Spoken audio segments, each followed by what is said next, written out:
All right, welcome everyone to our summer advisory council meeting for Keystone Agriculture Producers.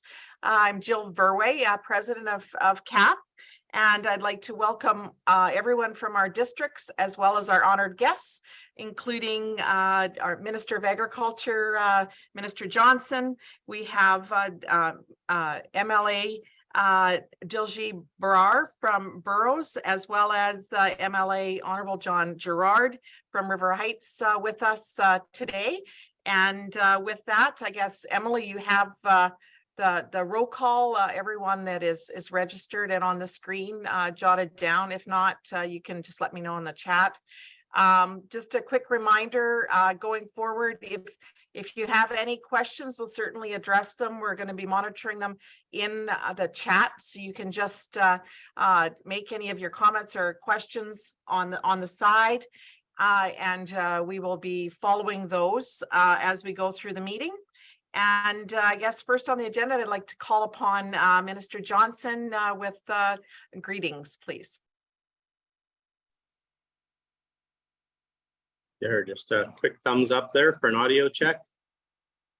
Perfect, awesome. Well, hello everyone, and thank you very much for the opportunity to bring greetings to CAP's Advisory Council meeting on behalf of the province of Manitoba, the Department of Agriculture, and of course my colleagues from the legislature, which some are joining us here today, and our Premier, the Honorable Heather Stefanson. So thank you for inviting me as well to the CAP annual golf tournament, and Brenna, for knowing that I'm secure enough in my golfing attire that I can wear a ladies golf shirt for the first 9 holes.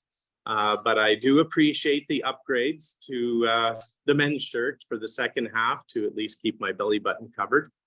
But anyway, it was great to see so many familiar faces and meet some new ones.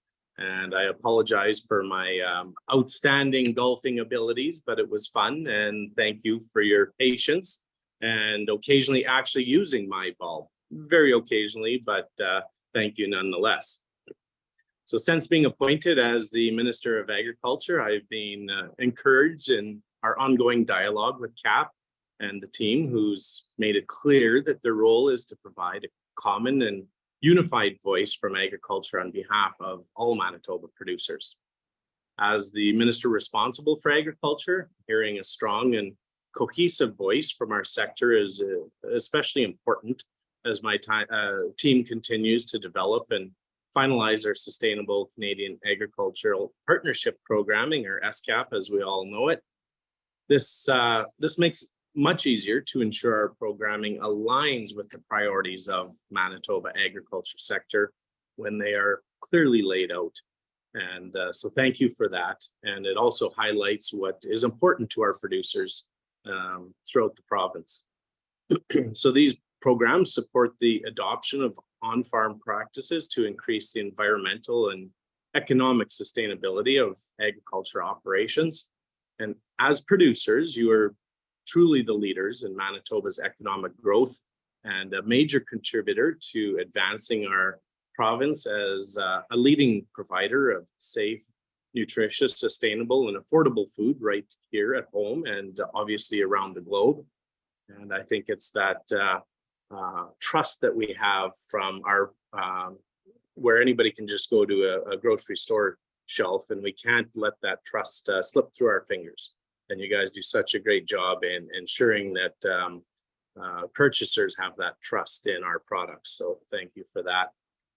So the people in this meeting, and I see some very nice offices, by the way, behind some people here. So I guess it's a virtual meeting, and thank you for having me today. And nobody would understand better than anyone the importance of agriculture to our community's economy and food system than the people that are on this call today. So agriculture is a driver of our economic growth and jobs in both rural Manitoba as well as our urban centers. And my goal is to ensure that our government strives to provide programs and policies that will help us grow both primary production and our value-added sector.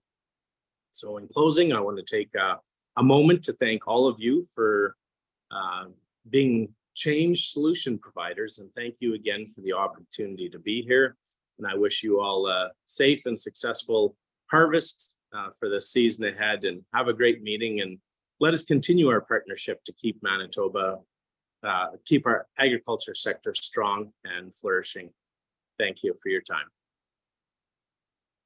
Thank you very much, Minister Johnson.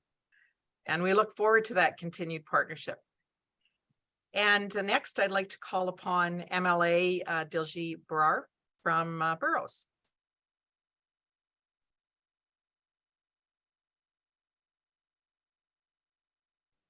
Hello, voice check. How's that? Great. Thank you, Jill. Good morning, friends. I'm Diljeet Brar, MLA for Burrows and critic for agriculture. It's my honor to bring greetings on behalf of Manitoba NDP for today's Summer Advisory Council meeting. Farmers are stewards of land who live the closest to the soil, plants, flora and fauna, water bodies, and livestock. They are the ones who know the grassroots issues, opportunities, and possible solutions to the problems in agriculture. Their knowledge and experience, combined with knowledge and experience of industry leaders, can suggest and help implement positive ideas and innovations in agriculture. I want to especially mention the current women leaders, Jill Verwey and Brenna Mahoney, for their leadership to Keystone Ag producers. Thanks are due to Colin and Neil for their part in their respective roles. I have had opportunities and occasions to sit together and discuss with these folks during my role as agricultural critic since 2019. I have done my part by raising Manitoba farmers' issues in Manitoba legislature. I have been voicing concerns of wet shortage in rural Manitoba, Crown land lease regulation issues impacting family farms and livestock producers, and many more such concerns. CAP is the voice of farmers in Manitoba, and NDP is always open to listen to farmers' voices. We strongly feel that Manitoba needs a government that makes life easier for farmers and invest in rural communities.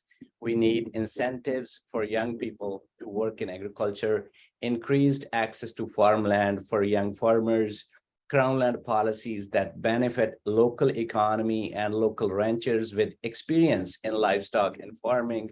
We also need services close to home for rural Manitobans. I appreciate all the good work that farm organizations in Manitoba are doing, and look forward to a continued professional association with them. I want to take this opportunity to welcome the new Federal Minister of Agriculture and Agri-Food, Mr. Lawrence MacAulay. I'm looking forward to some positive changes in our province as well. Wish you all the best for today's event. Have a wonderful day ahead, folks. Thank you. Merci, miigwech. Thank you very much, MLA Brar. And lastly, I'd like to call upon MLA Honorable John Gerard from River Heights. Yeah, thank you so much. Good morning, everyone. I bring greetings on behalf of Diggle Lamont and our Liberal team.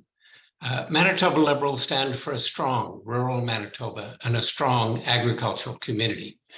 We support CAP advocacy in improving agri-stability, exempting grain drying and livestock buildings under the Greenhouse Gas Pollution Pricing Act, maintaining the trust in agricultural products, ensuring farm safety, investing in research, and taking advantage of opportunities for economic growth.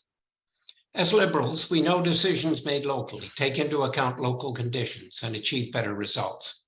We will reverse the Conservative government decision to take away municipal powers and to be able to reverse municipal decisions. In healthcare, we will reverse the extreme centralization of the NDP and Conservatives and return more decision-making to local communities. On Crown lands, we will restore unit transfers as this encourages better land stewardship practices. Climate change is here. There is a large potential to store carbon in soils, in wetlands, and in trees. Farmers should get financial benefits for land stewardship, which addresses climate change and promotes biodiversity. Valid audits of carbon storage are needed. We need a system which brings in dollars from provincial and federal governments and from companies needing carbon credits to meet climate goals. We propose implementing this first along ecological corridors.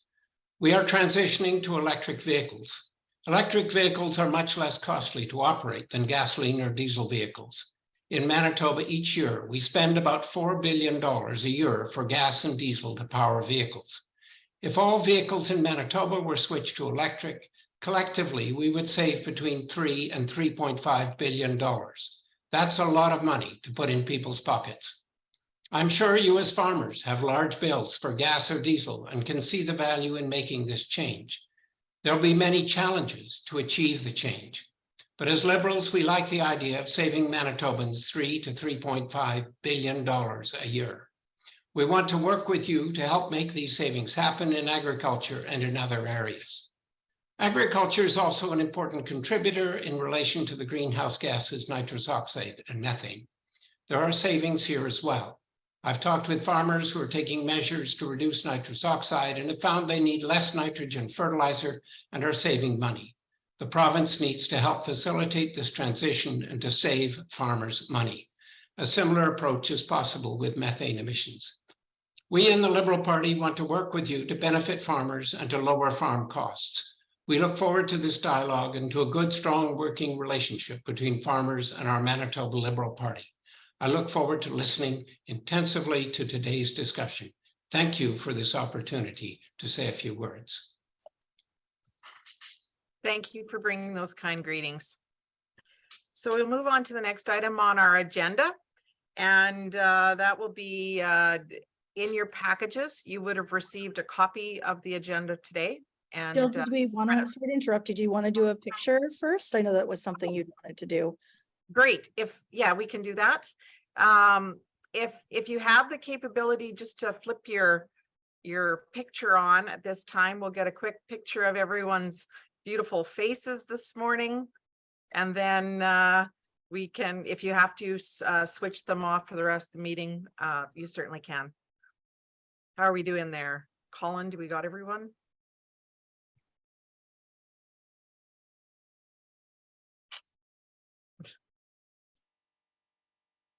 I think we got everybody. Thanks, Jill. Perfect. Hopefully everyone was smiling. Great. So if you have to turn your video camera off now, I guess we can go ahead with that and we'll proceed with the meeting. Thanks, Brenna, for reminding me. Sorry about that. No problem. Okay, great. So everyone would have received a copy of the agenda. And so I would now ask for a motion to first, I guess, is there any additions to the agenda? I can ask for that now. I'm just going to switch to gallery here. I'm sure. And if you have any questions, please put up your hand so I can see you. I don't see any hands, so I will now ask for a motion to approve the agenda. Beth Ferris, District 2. David Rourke, I can second it. David, okay. David. Okay, and questions, additions, and I'll ask the question, are there any opposed to that motion?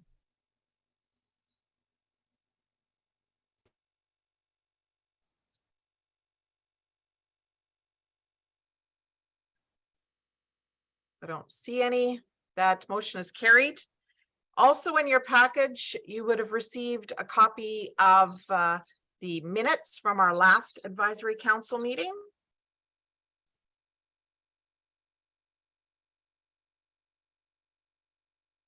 And I would now ask for a motion to approve the minutes.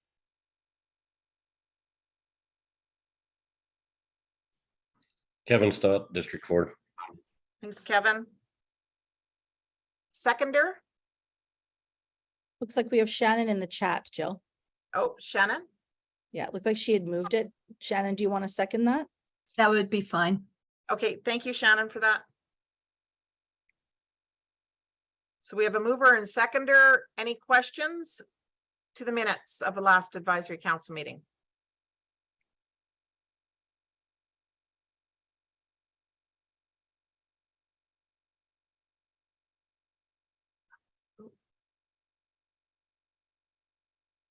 Seeing none, I'll ask the question. Those opposed to moving the minutes of the last advisory council?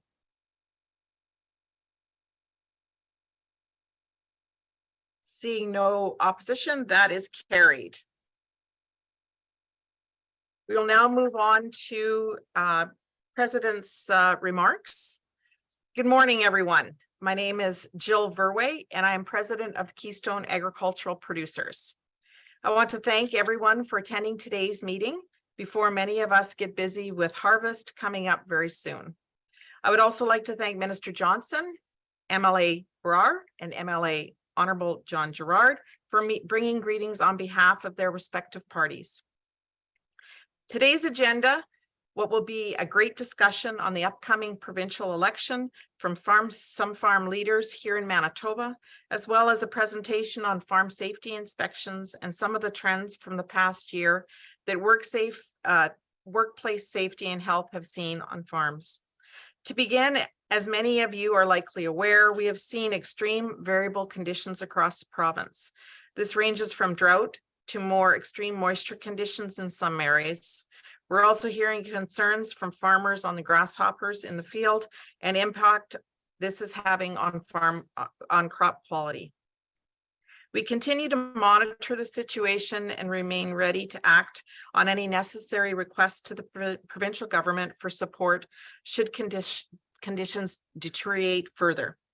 Another major issue that has been discussed significantly and impacted our sector has been the strike at the West Coast ports. While it appears an agreement has now been reached, the impact has been significant, particularly for the transportation of meat products. Impacts include port congestion and delays of all Canadian exports, financial cost to the Canadian economy, risk of food waste, potential loss of income to farmers and others in agriculture, and the potentially long-lasting impact on the reputation of the Canadian products in a global market as being reliable. CAP took the lead in pressing the federal government and Minister O'Regan to bring forward solutions to get port employees back to work, while continued discussions on getting a deal done with their union at the bargaining table. Many media engagements took place on this, and our General Manager Breno will provide some additional comments on this strike shortly. On a more positive note, CAP recently hosted a few events that were very well received. In collaboration with Farm Safe Manitoba and the Manitoba Canola Growers, we put on a farm-specific first aid training that was held in Dauphin and Selkirk. Training was provided by St. John's Ambulance. These events were well attended, and our feedback from our team has been received was glowing. Safe to say these training sessions were success and will be something that we'll continue to plan in the future. A special thank you to our team at Manitoba Canola Growers for their generous support of the events and helping to coordinate some of the logistics. Just a few days ago, we also hosted the CAP Classic Golf Tournament for the first time in a number of years. This event was extremely well attended and with nearly 100 attendees and perfect weather. Thanks to everyone who attended, and we raised over $2,500 for the Manitoba Farm Wellness Program. It was great to have so many producers out on the golf course, as well as other industry stakeholders. A special thank you again to Premier Heather Stefanson for coming out to chat to the attendees, as well as Minister Johnson for taking his time and helping out and golfing out on the links, as well as bringing greetings at our dinner that night. We continue to work with the provincial government on various funding and program announcements in our sector, including the Water Action Plan and programming through Sustainable Canadian Agricultural Partnership. We have stressed the importance of these details coming out in a timely fashion to ensure that there's enough time for producers to apply as needed. I was also pleased to attend CFA's Canadian Federation of Agriculture Summer Board Meeting and FPT Round Table in Fredericton earlier this month with the CAP's executive and general manager. Priorities at this meeting included farm financial health, the sustainable agricultural strategy, and the grocery sector code of conduct. We also discussed the current transportation challenges affecting agriculture and noting the passage of Bill C-47 extended interswitching measures as an important step in expanding access to competitive rail services. At the annual FPT meeting, Agricultural Ministers Roundtable, we met the Canada's agricultural ministers to discuss pressing challenges confronting Canadian agriculture, including the producer's perspective on critical drivers for the success of Canada's proposed sustainable agricultural strategy. During the meeting, it was discussed the sustainable agricultural strategy presents an opportunity for all governments to demonstrate partnership with industry to achieve shared economical, environment, and social sustainability goals. It will be accomplished by working with farmers and investing in the full range of tools needed to make Canadian agriculture a global leader, sustainable growth. It was great to connect with farm leaders across Canada and continue to build our relationships across Canada, putting Manitoba's priorities on the nation stage. Lastly, Prime Minister Trudeau announced yesterday that Lawrence MacAulay would become the new Minister of Agriculture and Agri-Food. I would like to thank Minister Bibeau for her service. We look forward to working with Minister MacAulay on key issues impacting our sector. As we all prepare for our busiest time of the year, I want to remind everyone about the importance of engaging with your local candidates for the provincial election this fall. CAP has been working to identify key priorities for our producers, and our website for the election and outlines of these priorities should be live in the coming weeks. Your vote matters, and we will be doing our part to press all of the political parties on their position when it comes to these priority issues. Thank you again to everyone for being here today, and I look forward to a positive meeting filled with robust discussion. Okay, and with that, I will now pass it to Kevin Stott, who is the chair of our finance committee, to provide members and associations with a brief overview of financial update. Kevin? No, good morning. I'm on. Thumbs up. You are. Go ahead, Kevin. Well, there's a quick glimpse at our financials. We won't go through it line by line, but our revenue, we were sitting at 1,322,212.70. That's approximately 69% of our budget, whereas we should be sitting at approximately 72% of this time.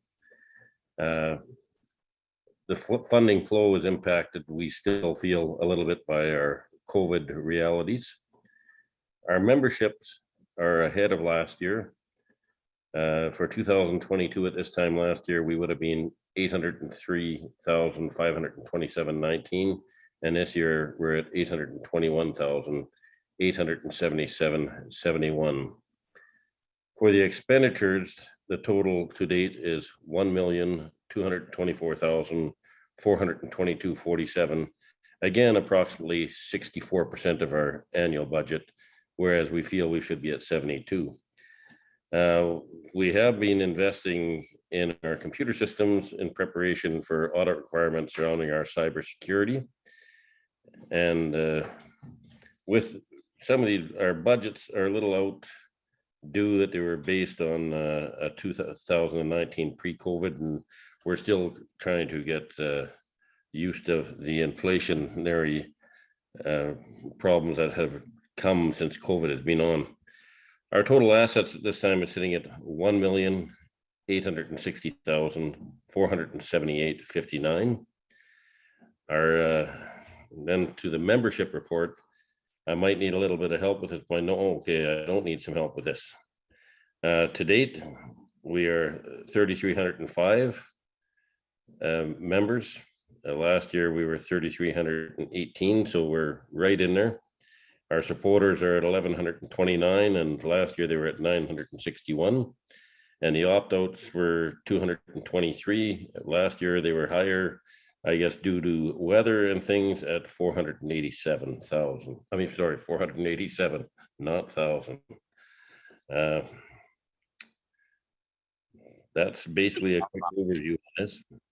Okay, thank you very much, Kevin, for that report. Next on our agenda, we'll move right on. If we have the screen up, and I will invite Brenna to come forward and provide the general manager and operations report. Thank you so much, Jill, and welcome everyone. I hope everyone's having a safe growing season so far and getting ready for harvest. I know this is a very busy time of year, so we definitely appreciate everyone being here today. You all would have received in your packages our operation update. It's a snapshot of May and June. We will go through that in a minute, but I just wanted to add on to a little bit of the president's update, as Jill had noted, that this has been a really busy time of year. Obviously, for example, with the closure of the ports, with the port strike, even though bulk shipments were able to still remain because of the labor code, that they're still a priority. There was such significant congestion at the port that the ships were not being loaded and unloaded, and it's anticipated that recovery will take until October. So we were definitely on this issue, making sure we're working with our national partners as well as other provincial partners, and we'll keep you apprised of the final decision. I believe the vote has taken place and that we will find the results out of that vote on Friday. And it has been recommended the acceptance of the current agreement. So that's incredibly positive. The CAP policy team also continues to work on key issues that impact Manitoba farmers. For example, the challenges around lambda cyhalothrin and the recent announcement from the PMRA and their regulatory overview that they're going to be going through over the next year. The FPT consultation, as Jill had noted as well, has been a big priority for us, getting out there and engaging with our fellow farm leaders as well as with all the ministers across Canada was really critical and was very important. As Jill also noted, and I will be talking a little bit more in the report, our election strategy has been a really big part of what we've been working on over the last year. Outreach has been done, not only to candidates, but also to producers. And you'll see here in the report, we've outlined what the key issues are. This is significantly in line what we've been hearing consistently from producers, as well as our other stakeholders as well, who are here in the province of Manitoba. But what we need to be really getting questions or answers on from the political parties. Even just this past week, we've seen an uptick in rural crime. And those are significant concerns for our ag community for a variety of reasons, because there's a high level of isolation. People do not have a quick response time for policing. So those are the issues that are constantly coming through our office, and we're able to give real life examples to the politicians and candidates about what is currently going on. The removal of the education property tax, as you all know, has remained a top priority for us, and we want to see that continued reduction of that tax. Labor shortages has been a top priority for CAP, as well as a lot of our commodity group members and producers, as well as other members of the value chain. So it's not just about on farm. If a farmer needs a trucker to come and pick up a load or needs to go and deliver at an elevator, we want to make sure that there's a pipeline of staff that are there to support their business. Infrastructure spending has continued for many, many, many years, especially here in Manitoba, to become a top priority for our producers. We're seeing it everything from roads to bridges being out to hydro, cell service, broadband, everything in between. Infrastructure is broad and wide and does need significant increase of investment here in this province.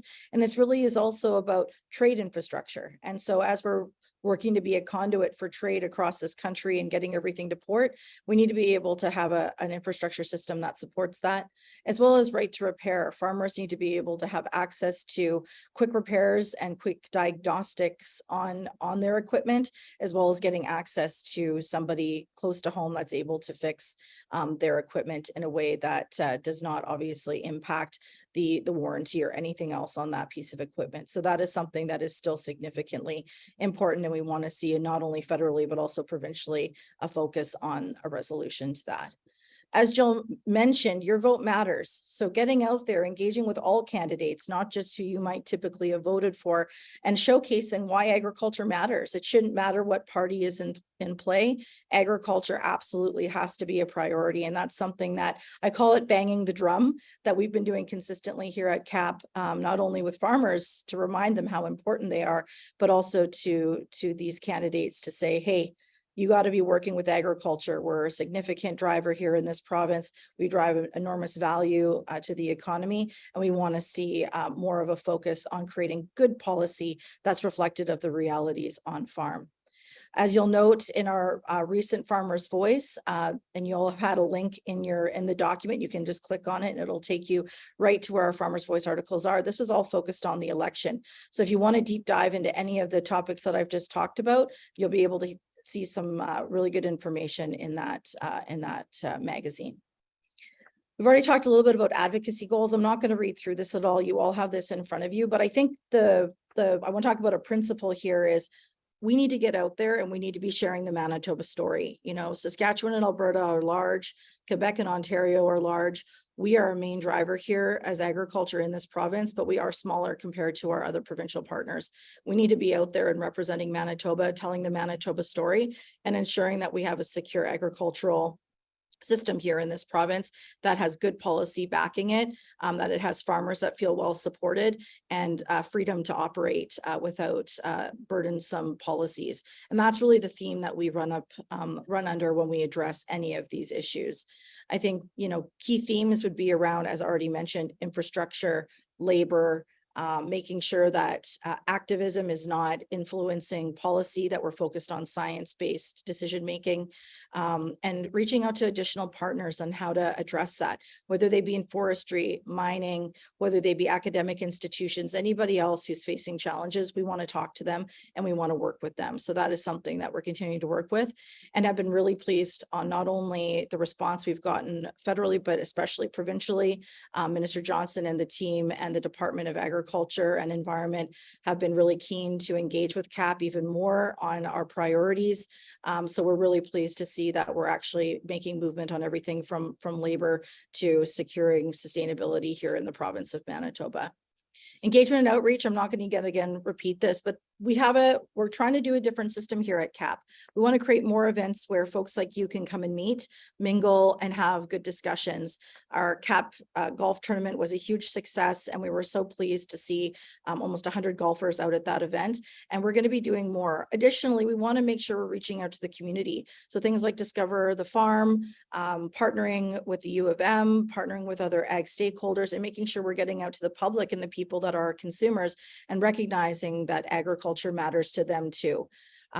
We've had lots of media relations, everything from the Russia-Ukraine war and the impact on global markets to the strike, flooding, and that the challenges around weather. I think I will also note here, it's been really interesting, and we have partners here on the call like Manitoba Beef, for example, who have been really engaged with the province on finding solutions around the sporadic weather and the challenges of weather we've seen over the past few years, and have a standing committee that we've struck up to ensure that we're continually having dialogue with the province, that we're being more proactive as opposed to responsive to the challenges farmers are seeing. And that's helping fuel some of our messaging on what we're expecting and anticipating. Regulatory modernization. You know, we're going to have a talk today about farm safety and the importance of that. There's obviously significant risk on farms, and we know farmers are doing the right things, but it's just making sure that they have the right information and that they know even just to stop for 10 seconds, have a think before they do something. And all my years of going out to trade shows and seeing missing fingers or injured farmers coming around the show, it was always, oh, you know, I had skipped that ladder step 100 times, and that one time I injured myself. And you know, we always have those close call moments. So we just want to remind farmers that it does matter. You matter, your family matters, and we want you to be safe. So we're always going to be keeping to push on that.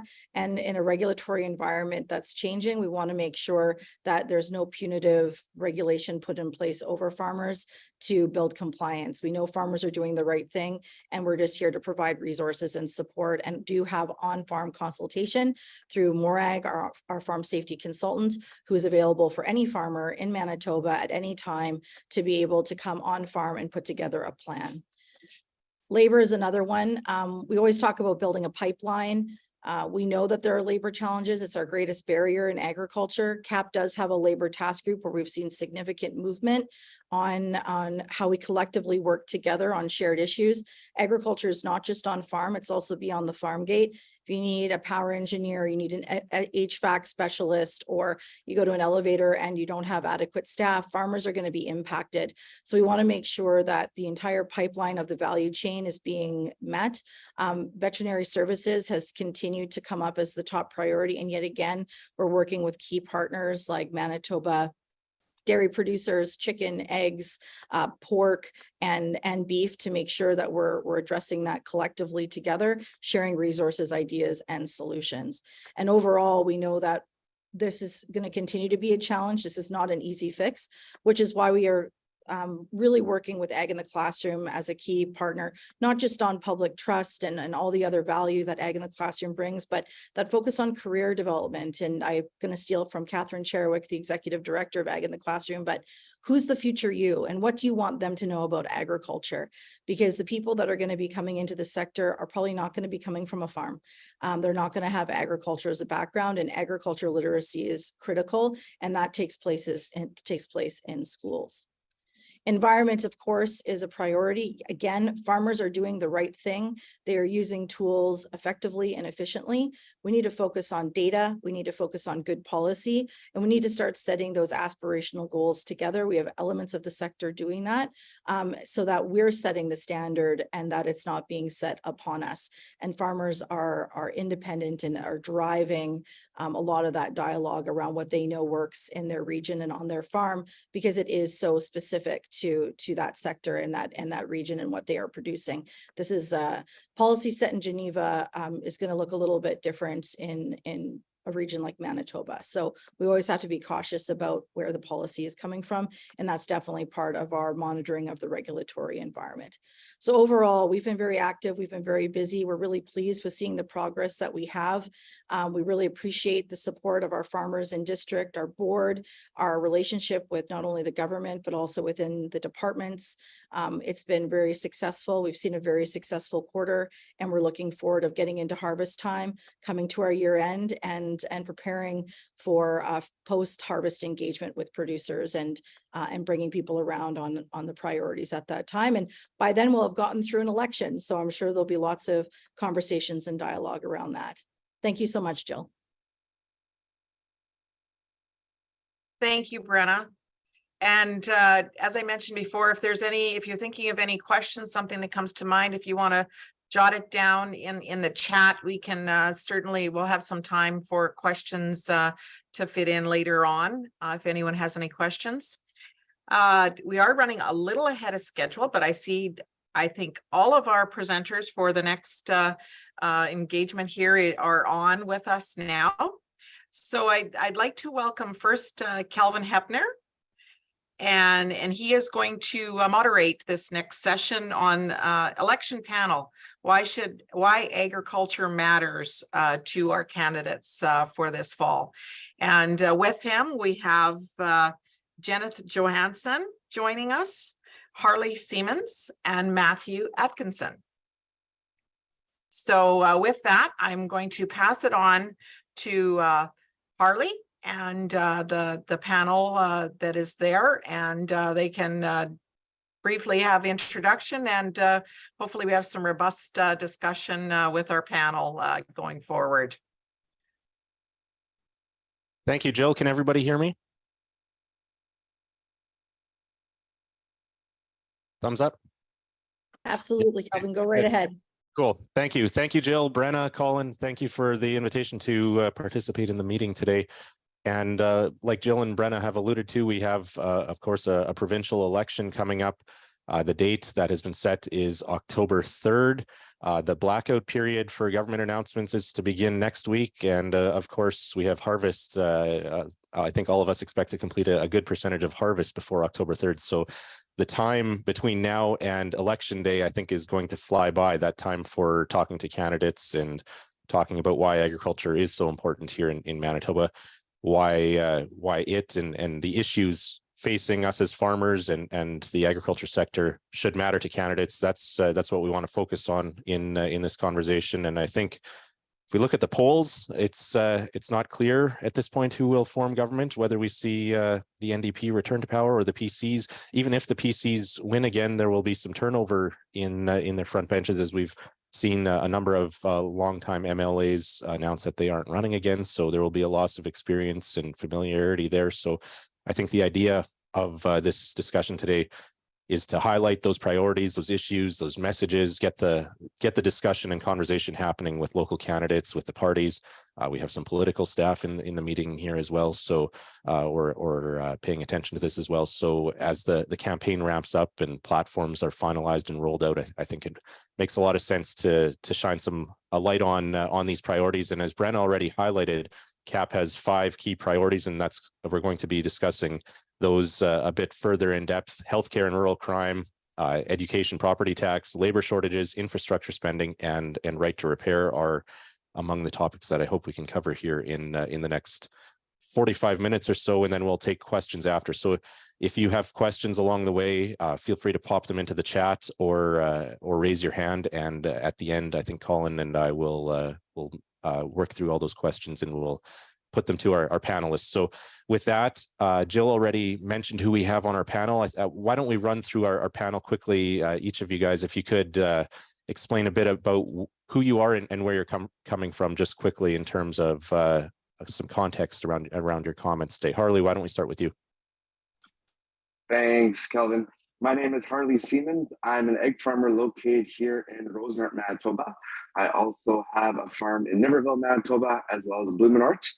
I am a district representative on Manitoba Egg Farmers, and I have a big interest in advocacy for agriculture here in Manitoba. So I want to thank CAP for inviting me to be a part of this panel here today. Thank you, Harley. Janice, I saw you were in the combine yesterday. Did you get rained out? I did, yes. I managed to take off a whopping 50 acres of fall rye. So, but at least it's a start, and we got all the equipment running relatively easy. Where is your farm, Janice? So I am Janice Johansson. Thank you for having me here today on this panel.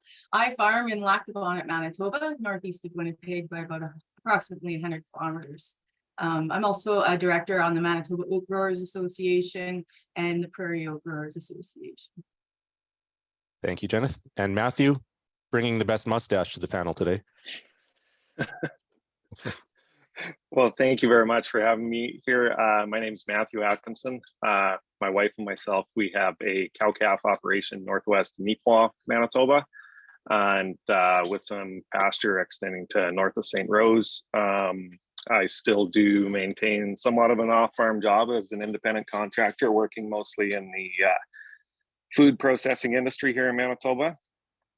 Here at CAP, I sit on the Young Farmer Policy Committee, the Livestock Policy Committee, and I'm the current president of Manitoba Beef Producers and a director with the Canadian Cattle Association and the board of the Canadian Cattle Identification Agency. Lots going on. Matthew, why don't we start with you? What do you see as kind of the biggest takeaway that you hope political candidates, people running to be our next MLAs, why agriculture should matter to them and their constituents in this election campaign? Yeah, big broad question, but I guess the really big thing is, you know, the important economic driver it is for Manitoba in general, whether it's our primary producers or all the way through our fairly strong processing industry here in Manitoba, all the spin-off jobs around it. It's a huge economic driver for this province, and I think a big way we need to market ourselves going forward too. Yeah. Jenneth, what about your thoughts in terms of kind of that overall broad message that you hope gets across in the next couple of weeks?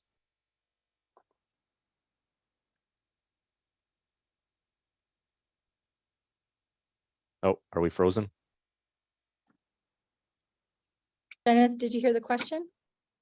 Oh, I think Jenneth is muted. Jenneth's internet might be struggling there. That's one of our topics, one of the questions we hope to get to.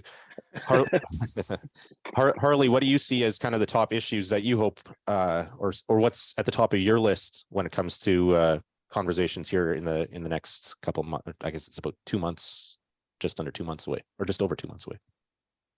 Yeah, one of the main issues that we see from a livestock point of view has to do mainly with our building codes and different issues surrounding that. As you know, right now, the building code for 2022, if I'm going to be 2023, is going to be accepted. And in that building code prior to now, there has been an exception for farm buildings and the different legislations for that.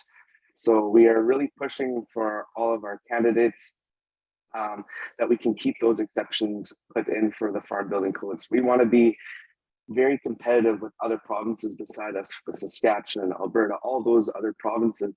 They don't have necessarily as harsher rules as we do here. So it'd be very important for us to keep those building codes, that we are able to keep on producing high quality food here in Manitoba and allow our farmers to be able to make those changes. I know in our industry, there's going to be a big change as 50% of the farmers are going to have to retool their barns within the next 7 years. That's a huge undertaking, and we would really like to see the support from our local government here to make it so that those farmers are able to do that. And along with that has to do with working with hydro and different things so that these farmers aren't going to have issues with being able to do that. Not just physical issues, but mental health issues and different things. It's a big undertaking. So the more support that we can get for that, that is huge. Are other provinces moving ahead with these building code changes, Harley? Yes, they are, but I know some of the other provinces they have said already that they are going to be taking their they're going to be having that exemption for farm building, and we're hoping that Manitoba can follow along with that. Okay. Jenith, if your internet's working, I'll bring that question back to you. What do you see as kind of your top priorities or the main message that you hope everybody running for to sit in the provincial legislature hears over the next couple months? I think Brenna says it well. I think the main thing is that the message that agriculture matters. I'm highly passionate about what I do. And I find it I find it quite concerning that the disconnect from our youth to our ag community is getting wider and wider. So for me personally, who is raising a young family, agriculture education is near and dear to my heart. And I'm hoping that it's discussed and considered with the candidates that come forward through the fall. In addition to that, safe Manitoba infrastructure and safe roads, keeping our farmers safe, the people who work in the ag industry safe. We're seeing our infrastructure crumble, and it's getting to a point where our province is going to struggle to be able to keep up and keep competitive. Yeah, going back to your first point, Jenna, I think the legislature often reflects what's the trends that are happening in the general population, and so that education and that awareness, that's also part of why this conversation is happening today. I think we want to make sure that people sitting in the legislature also have that understanding, as people that are representing us in politics should ideally represent the population, right? Absolutely. Yeah. Okay, so I know when it comes to rural issues, healthcare, crime, law enforcement, those are right up there in terms of top issues that we deal with as farmers, as producers, but also just as rural Manitobans. And Jenith, in the Lac du Bonnet area, when it comes to healthcare, is that something that you see issues with? I know there are anecdotal stories from across the province about emergency rooms closing it and that type of thing. What's your experience up in the Lac du Bonnet area? Well, in our area over the last few years, we've seen one hospital in Pine Falls be closed.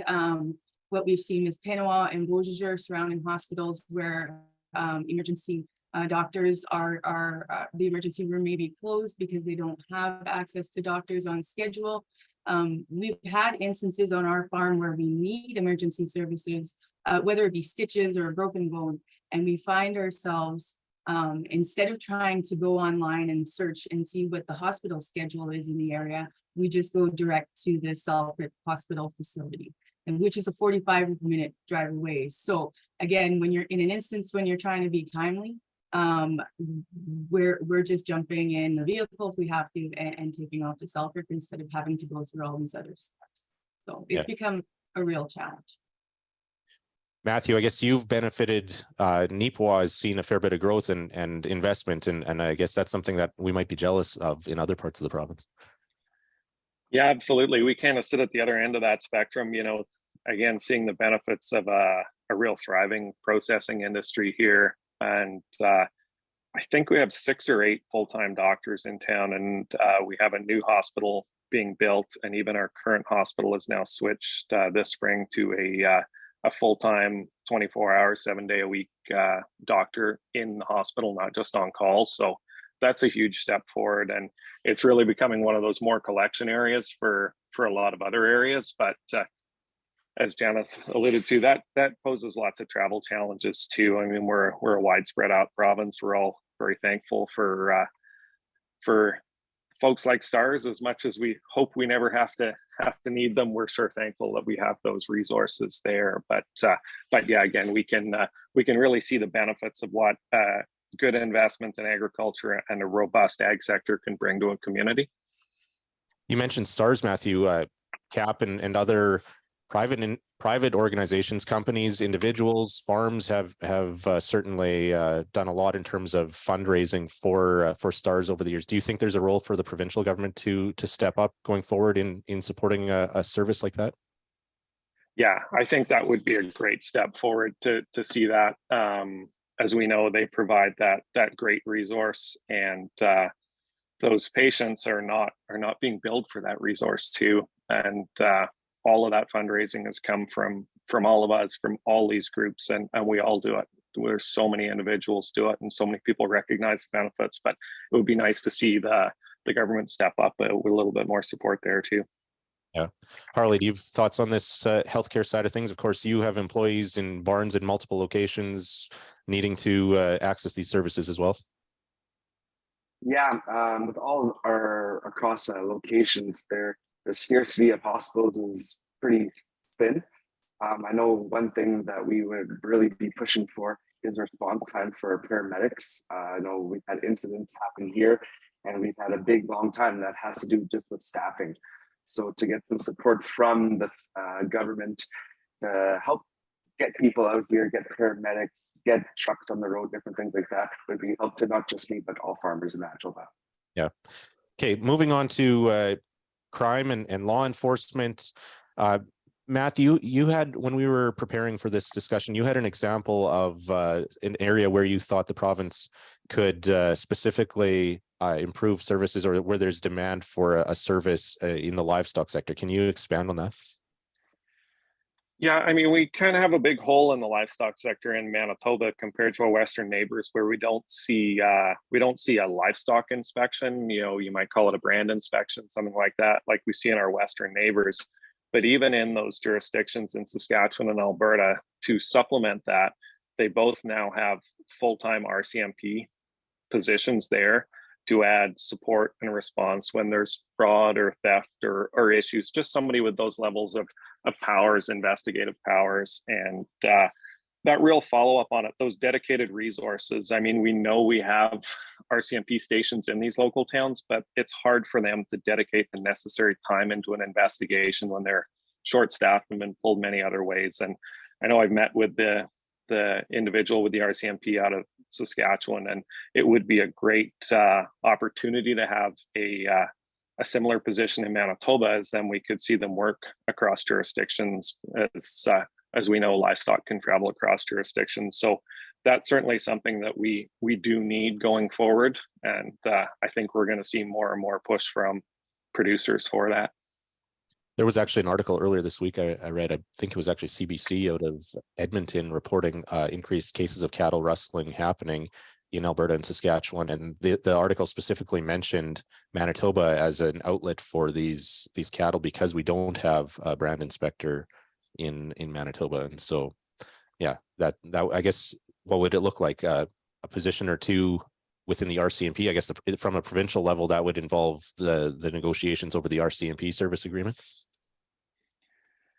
Yes, it's my understanding that we kind of have the ability to create this position within the RCMP. It's just always the big funding question that comes out of it, and we need to really sit down and work that out, and how much of that, you know, maybe could come from industry to get this rolling, get this off the ground, see this. It's something that we really do need to see, and what sort of model we can build around that. But yeah, I mean, we've seen a higher occurrence, and knowing that Saskatchewan and Alberta require the sign off of a brand inspector on sales is something we've never implemented in Manitoba. And at this stage of the game, to implement it from the ground up is obviously a huge cost. However, having this investigative role in here when we did have an issue would be a huge step in the right direction. Okay. The education property tax is something that, of course, has been talked about at CAP meetings for decades, I'm sure, much longer than any of us on the panel have been at these meetings, I'm sure. But we have seen some progress on this with the province moving to increase the rebates. I believe it's up to 50% for this year. Jeneth, your thoughts on where things are headed there and why this remains a priority, removing the tax on farmland and farm buildings? Well, when I was looking over the numbers of last year based on the population of Manitoba, I think I came up with roughly about 29% of the school funding, or this tax that's generated, is coming from 1% of the population, which is the farm community, or the farm landowners community. To me, that just seems inherently unfair. I believe education should be a shared role and responsibility amongst all of our population. So it's a burden. It's an unfair burden that's being placed on the agriculture community. And we believe the only province that still implements a tax structure put like this to fund our public education. So change. It's nice to see that we're at the 50% rebate amount, but it would be nice to have a new structure, a new funding structure and model developed for education. Yeah. Harley, do you have anything to add on that front? Yeah, just want to echo what Jen said. It'd be awesome if we are able to share that cost differently and make it more, not fair, but more equal across all partners, because as we have a topic later, we do know that education is important, but how we structure that funding would help benefit farmers. And I guess we're going to talk more about education coming up for sure. Yeah, well, why don't we go right into that? The province, of course, the current government has made a couple attempts now at revamping kind of the education model, not only from a funding perspective, but in terms of delivery as well, and how the school divisions are organized, et cetera. What would you like to see in terms of changes in that vein there, Harley? Yeah, I think one thing that the government would be awesome to do, I know they've been working on it, is giving some good funding to agriculture in the classroom. Agriculture in the classroom is a great resource and place that we have here in Manitoba. And why reinvent the wheel with something else when we can help them get into those schools, right? Talk to those teachers and really share what we do here as farmers. I'm speaking to the choir here when we all know how important it is to educate people on what we do on a day-to-day basis and how consumers get their food. And agriculture in the classroom has amazing resources to be able to do that. So to be able to help support them in any way would be one of the best things. And a big lofty goal would to be get some sort of curriculum based upon agriculture to learn about farms, farm touring, different things like that. I know our local school here in Rosenart, they have done that, but it's not, that was for the teacher's choice. It's not done necessarily all from the government. So to get just a course curriculum based on agriculture in conjunction with Ag in the Classroom would be an awesome goal to have. And of course, this goes back, Jeneth, what you were saying earlier about Manitobans in general knowing how important agriculture is and what happens on farms and why these policies matter. Well, yeah, and take it a step further. I don't think the youth of today even understand the labor or the job opportunities that exist within the ag sector. And it doesn't necessarily mean you have to be working on a farm or be a farmer. There's a lot of amazing jobs out there.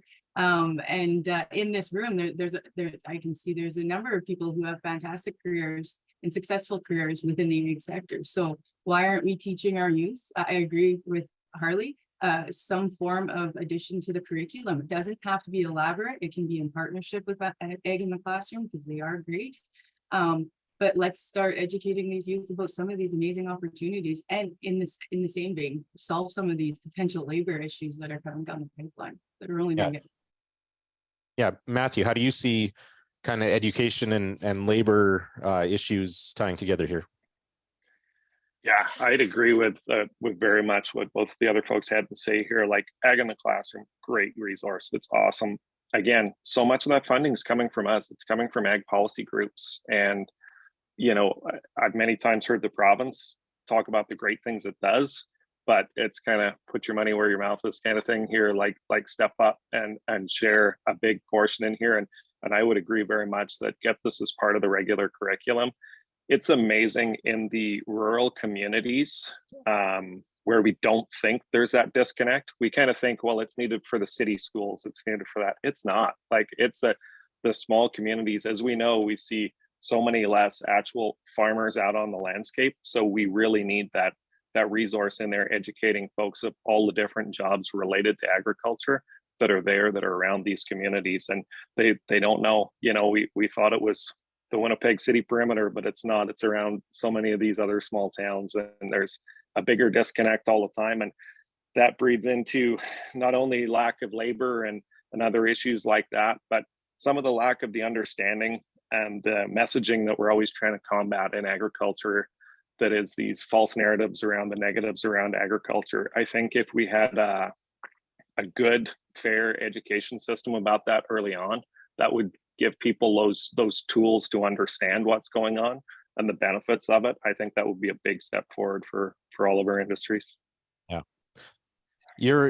You would have the example of immigration being used to address the labor shortage right in your backyard there, Matthew.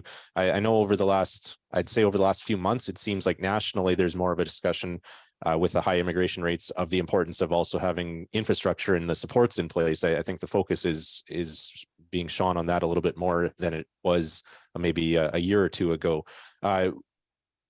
Is immigration the answer to some of our labor problems, or what's the role for the province? I know the provincial government is working on that as well, but what do you see, I guess, in your experience in the Nipawin area, Matthew, in terms of the role and kind of opportunities in this area and in helping move the province and the agriculture sector forward? I think the province for sure has a big role in there too. I'll give a ton of credit to the community having to get behind that. You know, the settlement services and getting some of the government offices to deal with all the immigration within these communities is a huge step forward. And it's filled a big need. It's really supported a community. I think that's great to see that growth like that. But it really did take a lot of community work throughout it, and an employer really seeing a large number of immigrants as a solution to a labor shortage, so they could dedicate a lot of necessary resources towards it. But I do think that has got to be part of it too. Yeah. Harley, do you have any, I guess, TFWs and provincial nominee program, are egg farmers looking in this direction already in terms of finding labor, or are you still finding Manitobans to work in your barns? Yeah, that's one issue we've been having. Not necessarily a lot of people want to necessarily work in a livestock barn. We're still able to make it go by. I know I've had issues, but we've been able to make it work. But it's definitely something that we have been considering and looking into to see if we can get some temporary foreign workers into our barns. In our industry, we have to have a lot of chicken catchers and barn washers. And I know those different companies have looked and actually have gone through that process to be able to get people to come and do those jobs. So it's very important that our government still helps support that and helps with the national government, federal government to be able to do that, because it's vital to our industry to be able to get those workers to come in and help us with those jobs that need to be done. Yeah. When I wear I do this reporting thing part-time while also farming. And I think we could tie this together, Harley. What if we had chicken catching in the curriculum going forward? I think so. I bet you there's a couple of people on this chat that for whatever it is, youth group or something like that, fundraising event, that all catch chickens. So I'm going to call on everybody here next time that I need. Yeah, exactly. Yeah. That would help. That would be helpful. I guess, Janet, you mentioned roads and safety earlier. We've seen the province invest in road improvements, and there's been a number of announcements here just over the last number of weeks as well in terms of road upgrades. Just maybe talk about how important those trade corridors are. Brenna mentioned that before, how this infrastructure really comes down to underlying, and this is the foundation for trade and exports and getting value added to goods grown here and produced here in Manitoba. Maybe talk a bit about that, Jonathan, why it's so important. Well, I believe it's important for a number of reasons, but just like I touched on the safety standpoint, and not just our regular motorists, but we're transporting a lot of our products, all of our products by truck. So keeping the roads in decent shape is important. And ironically, there was an announcement that in my area, we're getting a road upgrade on, I believe it's Highway 313.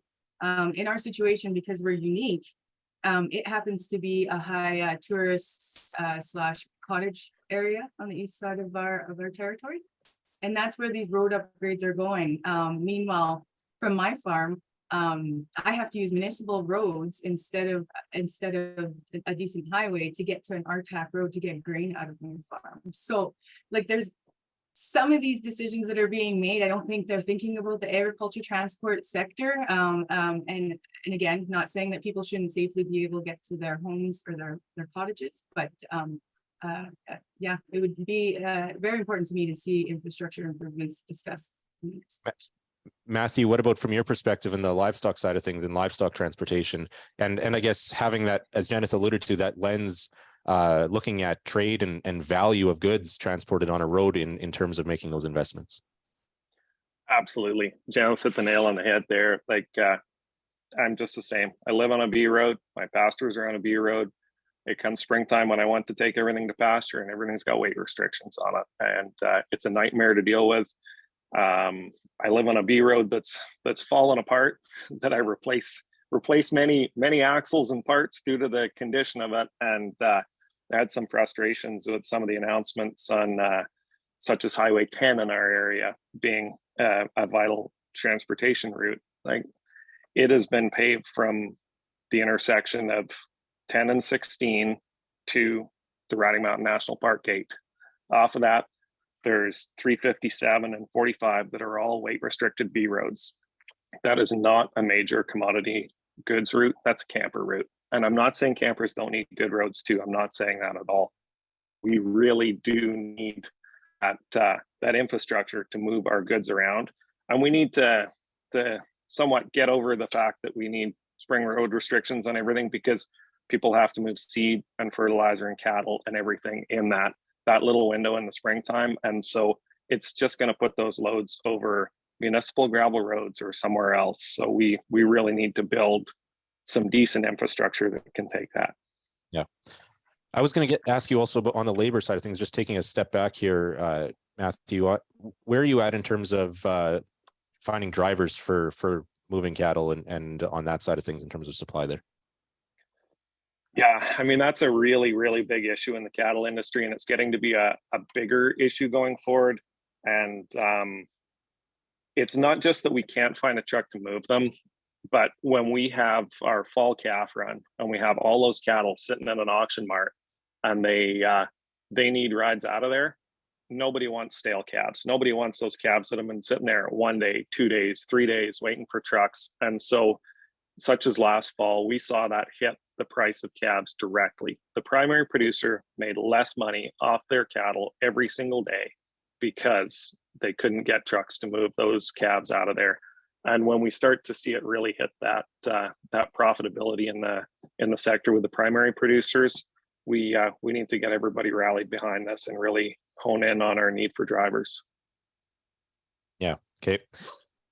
I think we'll move on then to the question also along the lines of infrastructure, from roads to floods. Of course, that's an issue every spring in some part of Manitoba, it seems. And Harley, some years that's around your barns in the Rosa Norte area, right? Yeah, unfortunately, we picked a great place to have high water. So sometimes we get lakeside property, not on purpose. Big thing for the government is just to get some funding. That's what it all comes down to. You talk to the municipality about raising roads and being able to move goods back and forth, whether it's bringing feed in or taking out the eggs. We just need to be able to get the money to be able to raise our roads. So any funding from the government would be a huge help for us to be able to do that. I know on a single week, the amount of goods that are passing through just our road, we have a broiler farm down the road and different things like that. So it's super important for us as farmers. And then again, on the mental side, for us to have our families evacuated. My family, I have 3 young kids. My wife were evacuated last year for just over 3 weeks. And I'm here on the farm by myself just for that mental health, to have the family close by and have good road access so they can stay with me on the farm while I still have to work and do the chores. On top of that, you guys have probably heard of DFA assistance. The one issue with that is your farm is only eligible if you haven't grossed $2 million in sales.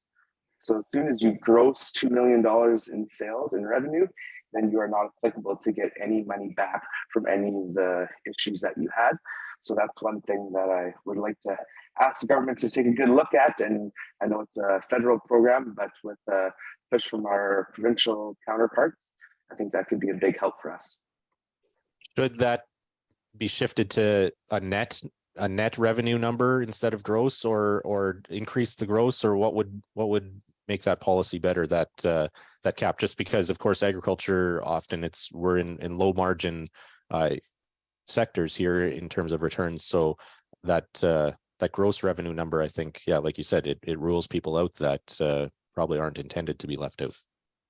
Yeah, I think I don't know when that policy was made, but I'm guessing if it was made 20 some years ago, the $2 million was a lot more money than it was nowadays.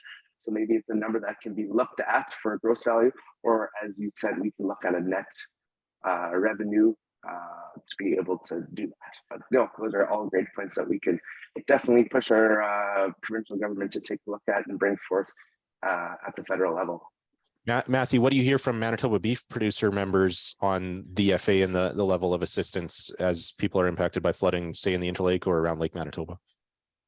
Yeah, the DFA, the cap there, it needs raising. It's outdated. It's a lot of years in the past. We need to get that addressed for sure. One of the big things that's hitting a lot of beef producers, of course, we see a lot of cattle grazed on some marginal lands, especially around Lake Manitoba, and the outlet channel would be a huge priority there. There's a lot of folks who'll lose a huge percentage to all of their pasture when we see flooding in there, and the lasting effects of those floodwaters and the weed pressures and the issues that brings in have been huge. But trying to move that forward so we aren't, into the next disaster already and seeing all those lands underwater all over again would be a huge priority. It's both sides of the lake. It gets into Interlake and over this side and up at the north end of the point. Like we've been back and forth with holdups for a long time, and if we're going to put all that water in there, we just need a way to get it back out. Are there specific commitments you'd like to see the parties make in terms of moving ahead on that outlet out of Lake Manitoba? Well, I think we've seen lots of goals. We've seen lots of commitments to it. It's just hitting one holdup, one roadblock after another. And we've seen different stages of finger pointing and different issues come up along the way. And it's just hard to really get it move forward on this and really see some response to it. Okay. Jeneth, I think your internet connection is working right now, but of course, spotty internet connectivity, cell service, the whole connectivity realm is an issue that we still deal with in way too many parts of the province. What's the role for the province in that area? As you have experienced today, I'm not sure if my system, can you guys hear me? I'm not sure if I'm coming through actually. You're not always moving, but we can hear you.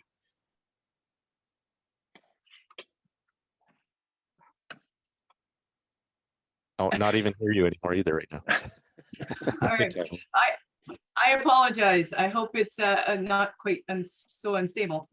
As you can see, this is highly important because this is a slightly embarrassing. When we met last week, my internet was working quite well. Obviously, it's very important, not just for being able to connect and have meetings like this, but cell reception. Going back to farm safety, we still have large areas of gaps where we don't have coverage. And that's something that keeps me up at night when I'm thinking about the safety of my farm staff is sending them out to an area where there isn't sufficient cell data to keep track on their well-being and how they're doing and making out. I also have technology that I use that is reliant on cell reception for it to function the way that it's supposed to. So it's highly frustrating to have invested in this modern technology and then not be able to utilize it to its full capacity. So yes, the internet connectivity, highly important, and cell connectivity almost even more so. Yeah, and we've even seen government services, the closure of Manitoba agriculture offices with a shift to more online focus in terms of accessing those services. It's important on that front as well. Absolutely. Yeah. I've even run into that myself where you're trying to get a claim, like it's phone or get a claim through, and then you don't have the service to make a call or get online. So yeah. Yeah. Matthew, what's your experience in your part of the province on this front? Much the same. I mean, I switched to a Starlink based internet system and really am very happy with how that works. I mean, we're obviously paying a fair bit of money for it, but it works well.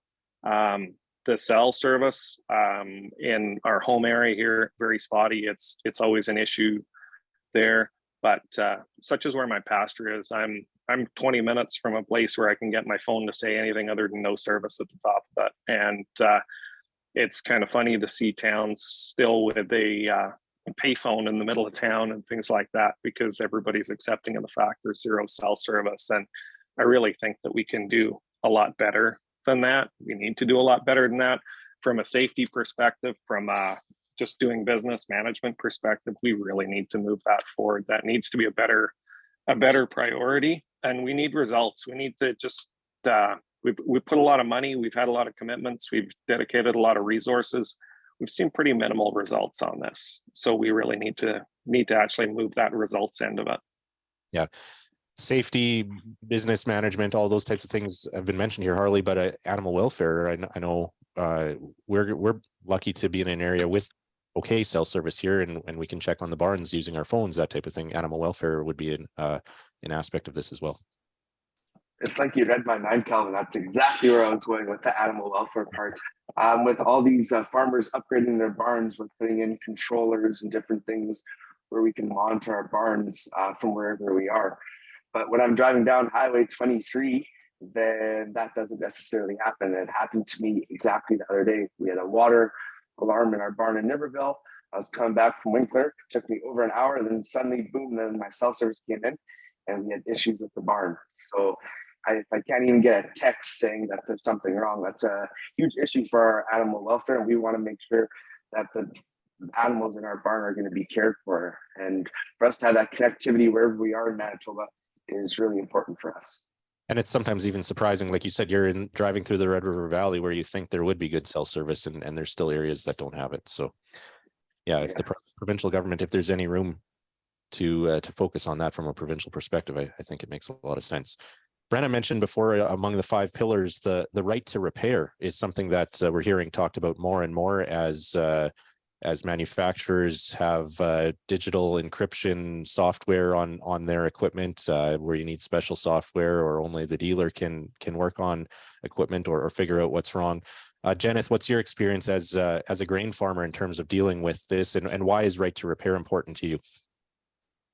Well, as many of you are aware, we're quite a ways from our closest service provider would be in the Steinbach area. So turnaround time in regards to parts and service and repairs is highly important. Like I can lose a whole day of harvest just waiting on technicians to hit my farm, and it's happened.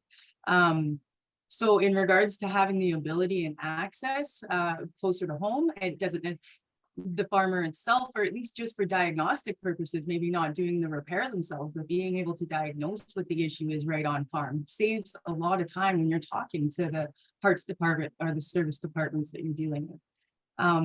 And just having more competitive options. Like we're kind of in a system right now where we're kind of forced to pay at rates without any ability to negotiate on what those rates are, right? So the ability for people to fix their own or have other technicians learn how to access this stuff so they can fix the equipment is huge.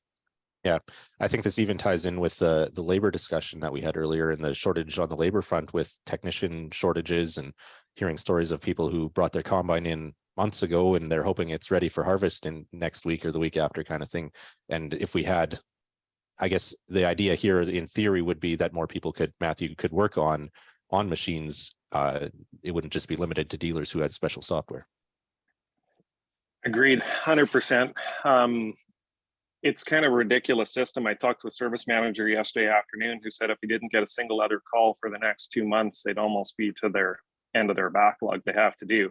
Yet we're forced to take so much of our equipment there for only them to work on, and that just seems crazy. I mean, We saw it brought in the automotive industry in the very early 90s, that every single vehicle needed the same diagnostic plug and anybody can buy the same cheap reader. And that's just what we need. Nobody wants me to call them late on a Saturday or a Sunday night and ask them what some trouble code means on a dash. And I don't want to have to be trying to get a hold of somebody, and I don't want to waste that time. But somehow we can't seem to bridge that disconnect between that and just letting me find out what the issue is. And I can't really see what the holdup is when they don't really want my work, and I don't really want to give them the work. We need to just put all those people in the same room and let them solve this problem a little bit. Yeah, and some of this, I think, to be honest, or to be completely upfront, I don't know whether provincial legislation might not be the place. Manufacturers might just Manitoba isn't a big enough place that John Deere is going to change their policy. But this is an example where the future agriculture minister or a minister in a different department could potentially work with their federal counterpart on federal legislation or something like that would approach a larger national perspective. And I think this applies to some of these other issues as well that aren't just provincial jurisdiction. But I don't know, Matthew, if you've thought, or Jenith, Harley, if you have thoughts on the role that the province has in something like right to repair. I think that our provincial ministers have a huge role to play in all of this. I mean, that's why we have our great FPT meetings, and we send these folks there to sit in that room together and really hash out those common issues and bring it to that federal level, and educate them on what everybody across the country needs. And I think that that's a great thing to have those meetings and put those people together. And I do think while it is a national issue, it's really important to raise all these at a provincial level to get all that support and everybody on the same page. Yeah, this is kind of going off script here, but I know one thing that struck me covering FPT meetings, and I know, Harley, you've attended events in Ottawa and met with national level ministers as well. The turnover in those rooms is actually pretty high. And so a provincial minister who knows is familiar with the issues, it actually goes a long way, I think, in terms of influencing the discussion at the national level as well. Yeah, I think that's super important for us as farmers when we are in those rooms to introduce ourselves, talk about our issues, and because, like you said, it's ever changing. Yesterday we had another cabinet shuffle with different politics moving, so it's important for us to keep saying our issues, and even though that one person can't fix it, a unified front can really move some ideas around. So it's important to keep that conversation, keep those relationships going, as it's an ever changing, and who knows, maybe make that relationship, and then a couple of years later that person's back in the role, which we see happened yesterday. So it's important to keep those up. Yeah, exactly. Okay, another issue that I think is also broader than Manitoba, but the Manitoba agriculture minister or Manitoba government has a role again in the conversation around it, and that is regulation and policy around science-based regulation of products, whether we're talking crops or livestock, whether we're talking weed control, pest control, or on the livestock side of things, science around antimicrobials and all that type of thing.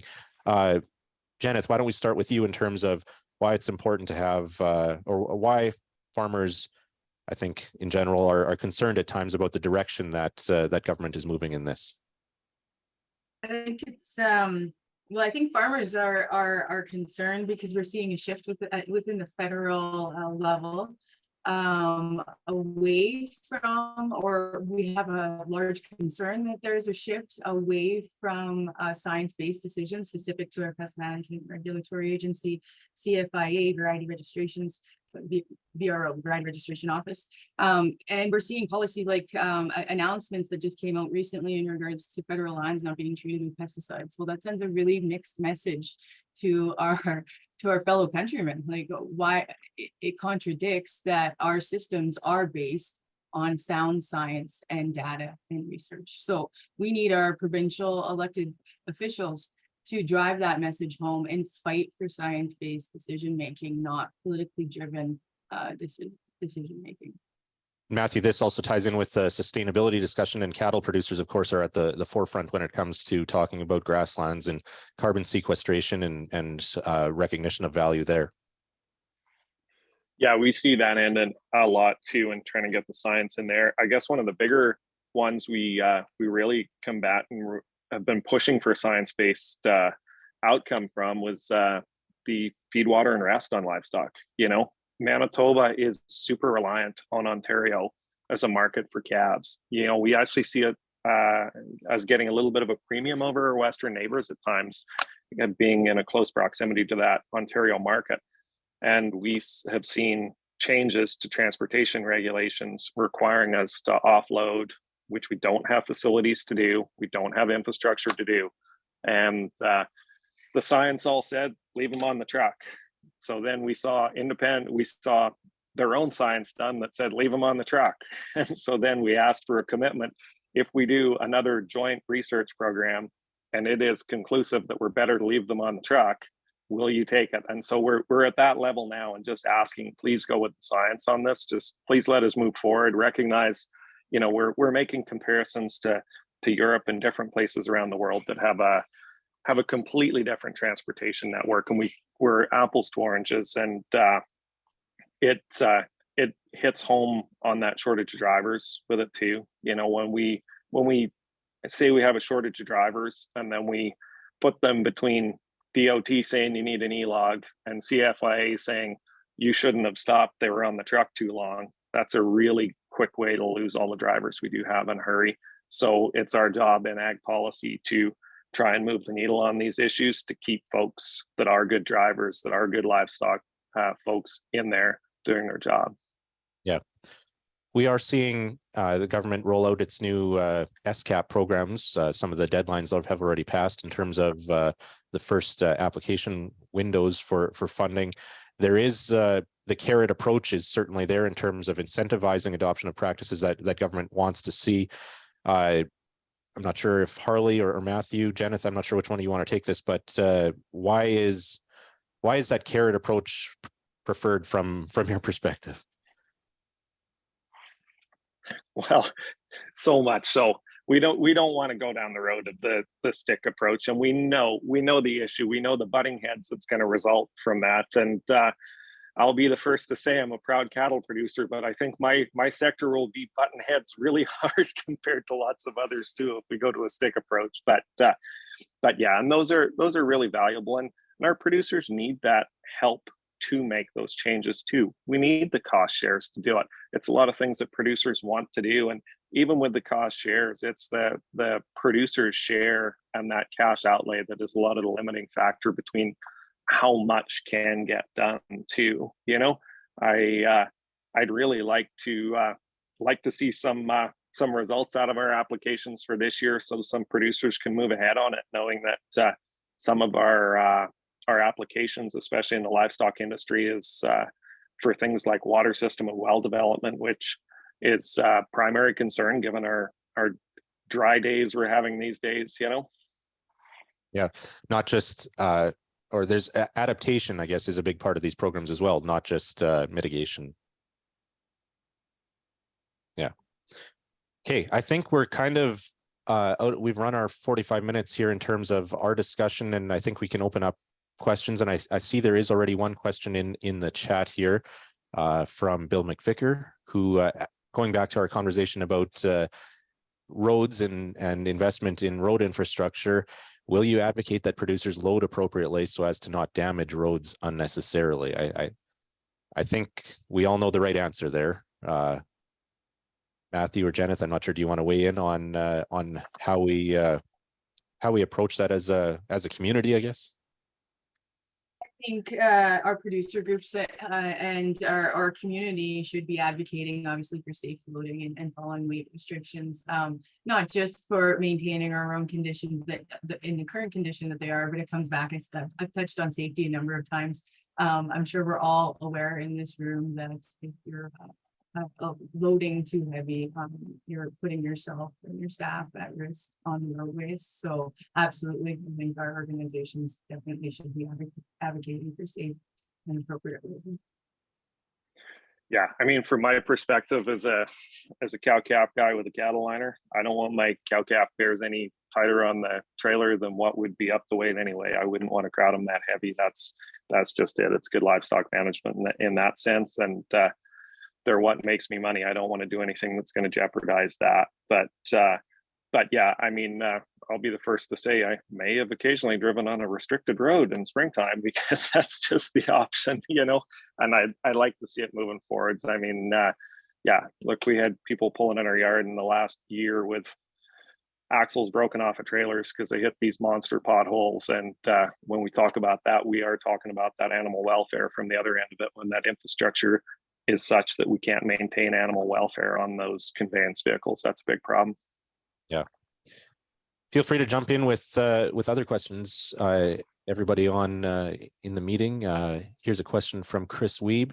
You mentioned increased ag education in K-12, which I agree with, but do you have any thoughts for increased ag emphasis at the post-secondary level, more ag economists, et cetera? What do you guys think?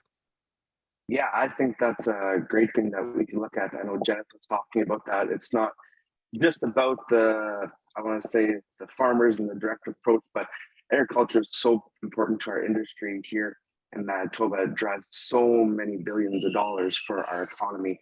And it's important that we give that opportunity at the School of Agriculture for people to have different ways that they can get into it. Jenna may correct me on this one. I believe it was 4-1 right now, the jobs for people that are in agriculture. So it's important to show that to people in the schools, that they have that option, that maybe they want to be a banker, but maybe they want to go into ag lending and different things like that, right? So there's always a way to look at that, and to be able to promote that is important. Yeah. And I know you mentioned the School of Agriculture at U of M in Brandon, Assiniboine Community College. I don't want to leave any post-secondary schools out here, but there are lots of opportunities for students to enroll in agriculture in our province. And Janet, I guess, what do you see as the province's role in supporting that post-secondary? And I guess it does start in the K-12 with putting that seed in, not to use a pun here intentionally, but that seed in people's mind. I think the role the province plays, absolutely for post-secondary, it should be strong. The partnership should be made. Community colleges, like, it doesn't necessarily have to be direct to ag schools themselves. We rely heavily on the trades. We need plumbers, we need electricians, we need all sorts of tradespeople, mechanical assistants. So strong partnerships with the province, with all of these secondary educations, access to decent, I guess, for some people who going for secondary education might be a financial challenge, perhaps looking at access to some increased provincial funding or assistance in regards to loans in that regard, on top of what we have available federally, would be something we could look at too. Yeah. Matthew? Yeah, I mean, I think that's important. I think we've also identified that some form of financial literacy is something that's just missing in our K-12 education system to build that seed to start with. But yeah, for sure, the financial management part of it, coming out of that into the ag world. I would go so far as to add on as Janet's comments on the trades, you know, like that's super important. You know, there's the those good paying jobs that you can take there, and being in an area with a lot of processing facilities, a lot of industrial growth, things like that, we see a ton of folks that lean on those to get on their feet in the farming world, and pair that with off-farm jobs, off-farm positions, you know, a few years of that, get their legs under them, a little bit of a backstop there. And I think that it's super important to encourage people to go into those sorts of jobs to maintain that off the farm, maybe if there's farm succession coming up, something like that. Yeah, I did hear I saw a report last week actually that said there is more. It's actually an issue of spots in some of these schools. It's not necessarily that young people don't want these jobs, but it's also a matter of having these spots in trade schools and in post-secondary schools to fill that demand. So the bottleneck, that might be a bottleneck that the provincial government could have a role in helping address that. I would say also we need to educate that through our guidance counselors in our education system. I mean, earlier this year, we met with the dean of the Western College of Veterinary Medicine out of Saskatoon, and they were trying to encourage us to encourage young folks to look at vet school, because there's this misconception that they need to be the absolute top student in every class in order to get it in. And they're trying to expand the number of seats there. And they said, we're teetering on the cusp here of not having enough applicants for these jobs. And they really need those high school guidance counselors to recognize anybody with the decent marks, the ability to remember, the ability to make decisions, to pursue that. And they're getting turned off of those careers too soon. And they're worried that their pipeline doesn't have enough flow to actually fill those education seats. Yeah, that's a good point. Thanks for the question, Chris.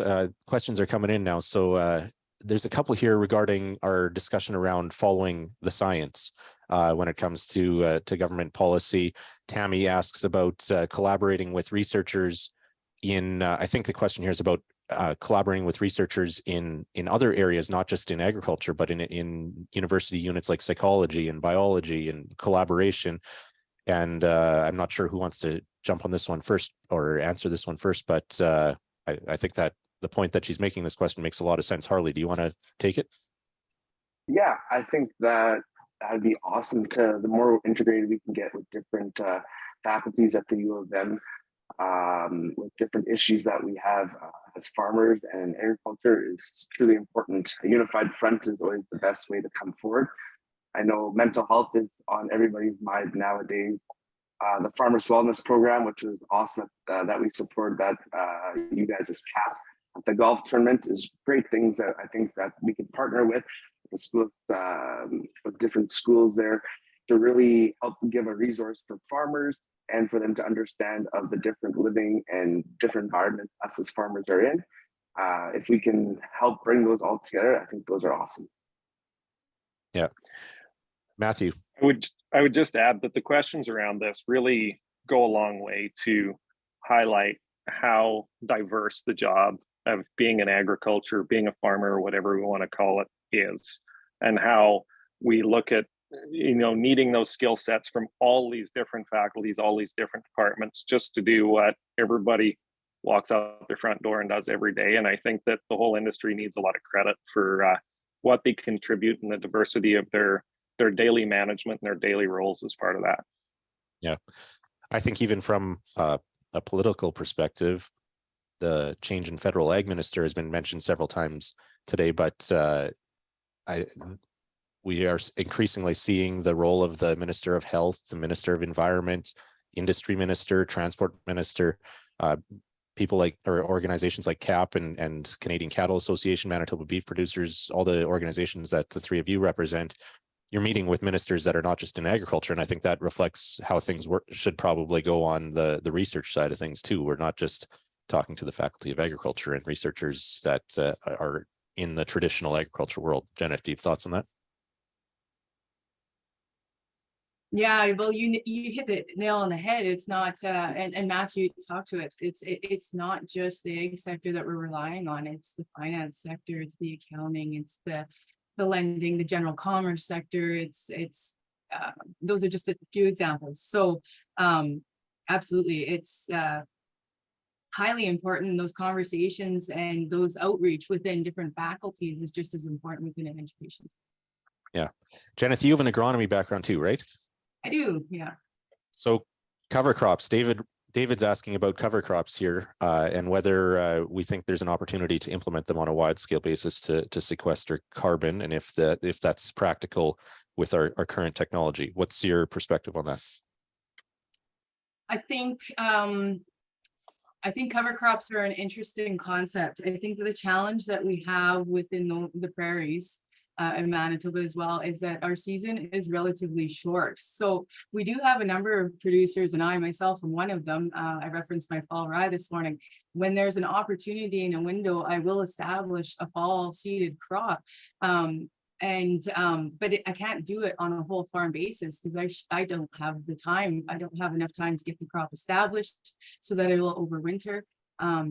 Is there more work to be done? Yes, I know there's a lot of research that's taking place here in Manitoba to determine some of the better strategies to help make it more effective. I've heard of farmers who have floated on cover crop seed into a growing annual crop. Some of them have had successes, some of them have had epic failures. So I think it's a work in progress. I think we can, in some instances, see an increase in cover crop utilization and adoption. But it's not going to be an instant fix, and it might not have the end result that unfortunately I think some are hoping for. Okay. If I could just add to that, like, I think as far as the livestock sector, I think we pose a greater opportunity there. And maybe there's the opportunity in partnering with that, like a full season growth crop to being out there with a combine is a heck of a lot longer than what I need to chop it and put it in the silage pile. And you spend a long time waiting for that grain to get to those final stages. And so when we take that length of time off of there, there's, I think, a great opportunity within the livestock production sector, and maybe pairing with that sometimes in years of less moisture or excess moisture or something like that, in order to still see that ground utilized, still see it turn somewhat of a profit, still grow something, have some green cover on it. Because really in the livestock world, if I can seed a green feed forage oat crop early, I can follow that up with a fall rye quite easily, because I don't need to wait for full maturity, and I can make some decisions around what I want to take in bulk, quantity, and quality all at the same time. So Yeah, I think as soon as we integrate livestock and cattle into this picture, I think some of these policies, it makes a lot more sense. Cover crops would be one example, and I think that's good. Why even this panel, we have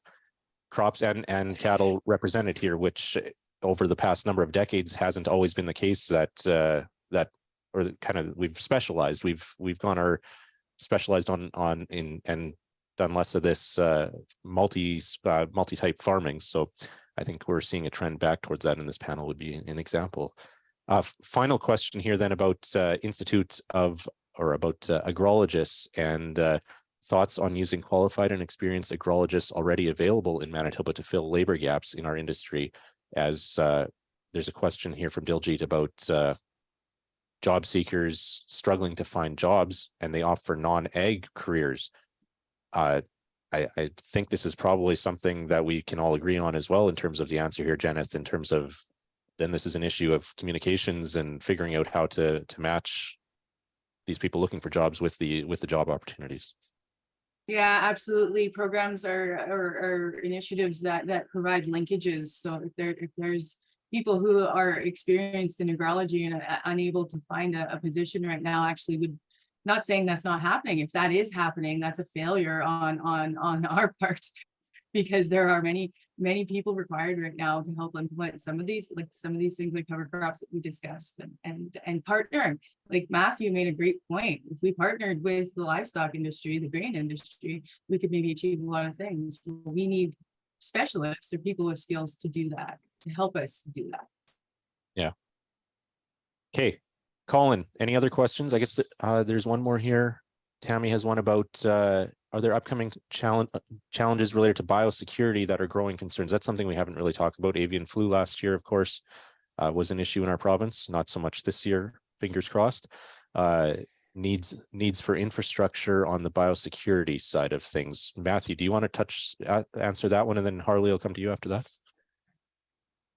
yeah, I mean, the biosecurity is becoming a bigger and bigger issue. And I can tell you, I listened to a presentation from chicken producers that will sit and haunt me for a long time, and a hard lesson learned. And recognizing biosecurity infrastructure and transportation movement tracking is super important. Manitoba plays the big role in this, right? Like, you try to tell me what goes across Manitoba, Saskatchewan, Alberta lines is kind of a tough thing to do, but we need some rapid response in place should we have, foot and mouth, whatever we have as an outbreak here, the West Hawk scale. That is the point, from my industry, from my perspective, that's the big thing.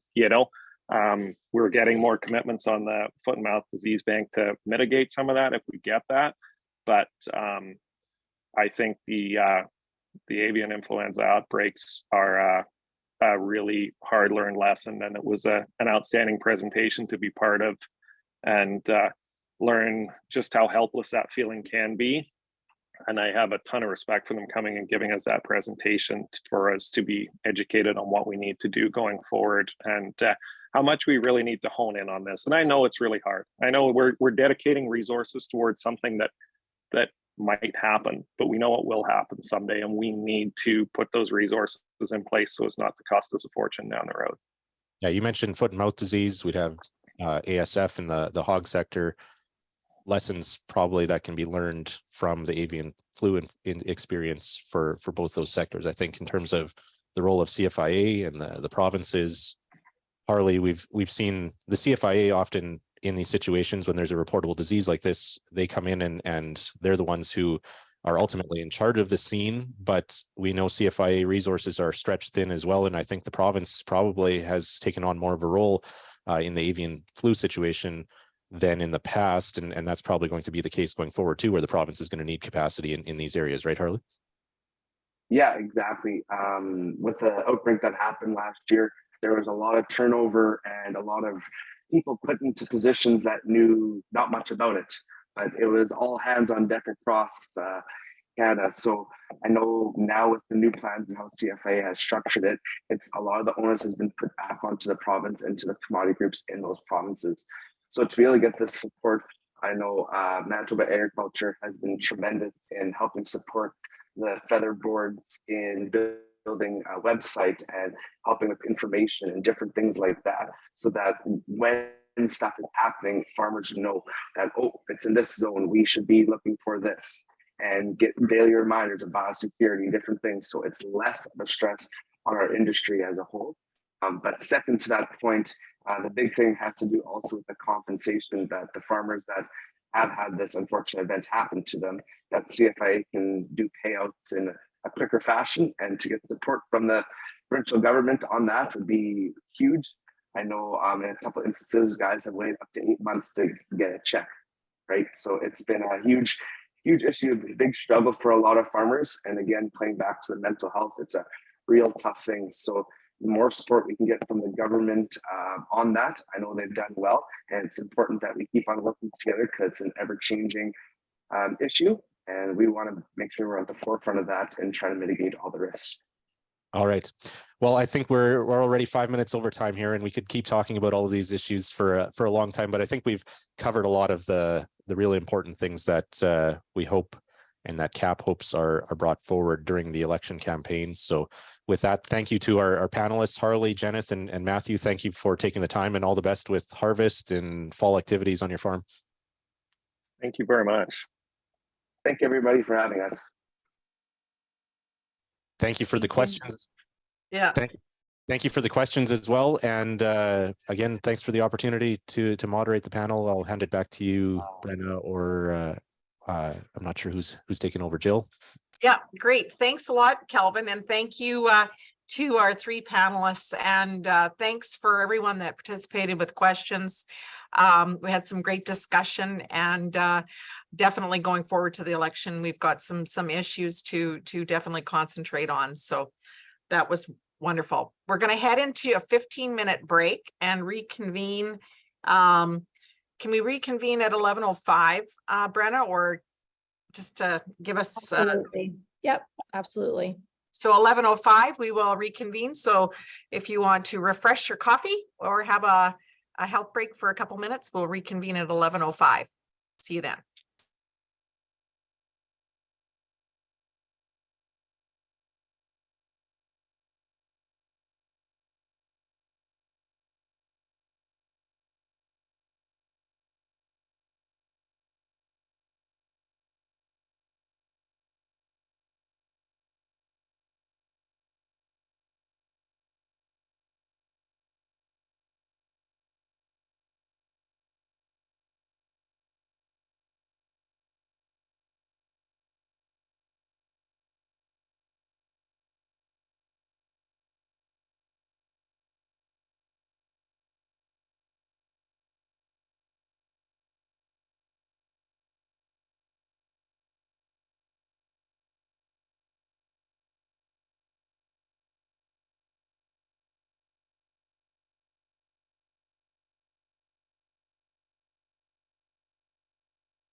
like to welcome everybody back. We'll get started here in a few more minutes. Just giving everyone a heads up.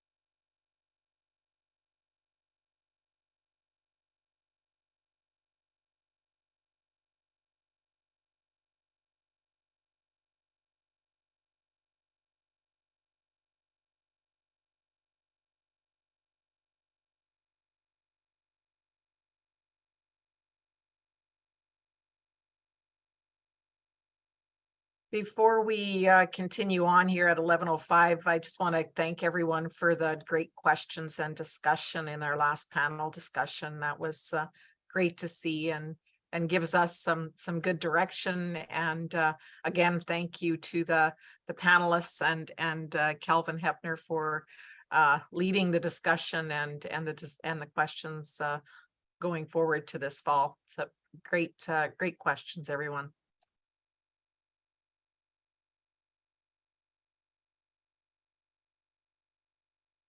Got 1 more minute, and then we will proceed with our next item on the agenda.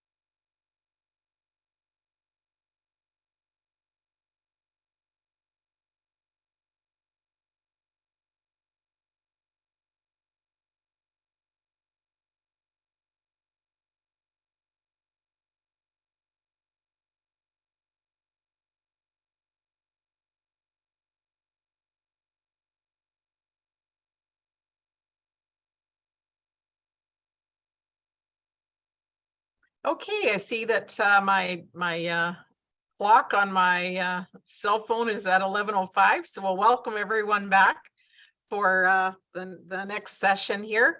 And I'd like to welcome Deb Draper from Workplace Safety and Health. And our next item is on Farm Safety Inspections 101 and Workplace Safety and Health Inspection Overview. So I will turn it over to yourself, Deb, to continue. Thank you for joining us. Thanks, Jill. Appreciate that. Thank you all for giving me a bit of time here just to talk about how inspections work. So my name is Deb Draper, and I'm the regional manager in the Westman area of Workplace Safety and Health. And I know there's lots of questions about farm inspections, and we've been doing more of them in the last couple of years than in the past. So some of you may have heard about or encountered our officers on your farms. So I'm just going to go run through a little PowerPoint here about what to expect when we come to the farms. But if you have any questions along the way, please interject, and I'd be glad to answer them the best I can. I'm just going to share my screen and we'll get underway. Yeah, maybe if I can just mention, Deb, if Colin will be watching, or someone from the staff watching questions in the chat. And so maybe we'll leave the questions until after you've gone through your slide deck. And then that way we can make sure that we answer all the questions. A little bit easier to handle than just coming out of mute. So if we can do that, that'd be great, Deb. Thanks. No, whatever works best for you guys, absolutely. So what to expect when we arrive on farms. There we go. So workplace safety and health, when we show up on a farm, we're there for a lot of different reasons. And quite often the first question we get from the people there is, why are you here? So we come for a variety of reasons. We might have received a tip, what we call a tip, a complaint maybe from a worker, a concern from a neighbor or somebody else that saw some activity that they thought was unsafe. And we get calls that are confidential and anonymous. So oftentimes the officer doesn't know who contacted, but they do know that there's a concern and what the details are. We end up on farms for reprisals, which would be a discriminatory action against a worker for safety reasons. So if a worker is brought forward or say fired because they asked for safety to be put in place for a task they do, we might go out and look at that. Same if a worker refused to do a job because it was unsafe, we would show up for that. Or if there was an accident, somebody was seriously injured or had the potential to be seriously injured, we're there for that one too. So those are the primary reasons that we get break there. So we break those ones I just spoke about as sort of reactive, something's happening or we're reacting to it. And then we have proactive initiatives too. So we do regular inspections in all sectors. And there's just a list there of some of these inspections that we do: agriculture, construction, manufacturing, mining, oil and gas, education, healthcare, retail, services, and public admin. So workplace safety and health is in anywhere, we try to be everywhere where work is being done. So you hear about, and often people think of us as construction. That's kind of, I think, what the perception is, but it is all sectors. So in addition to those regular sectors that we do from time to time what we call special initiatives. We go to workplaces that do specific high hazard work. So if there's a task that we're identifying or a job that is,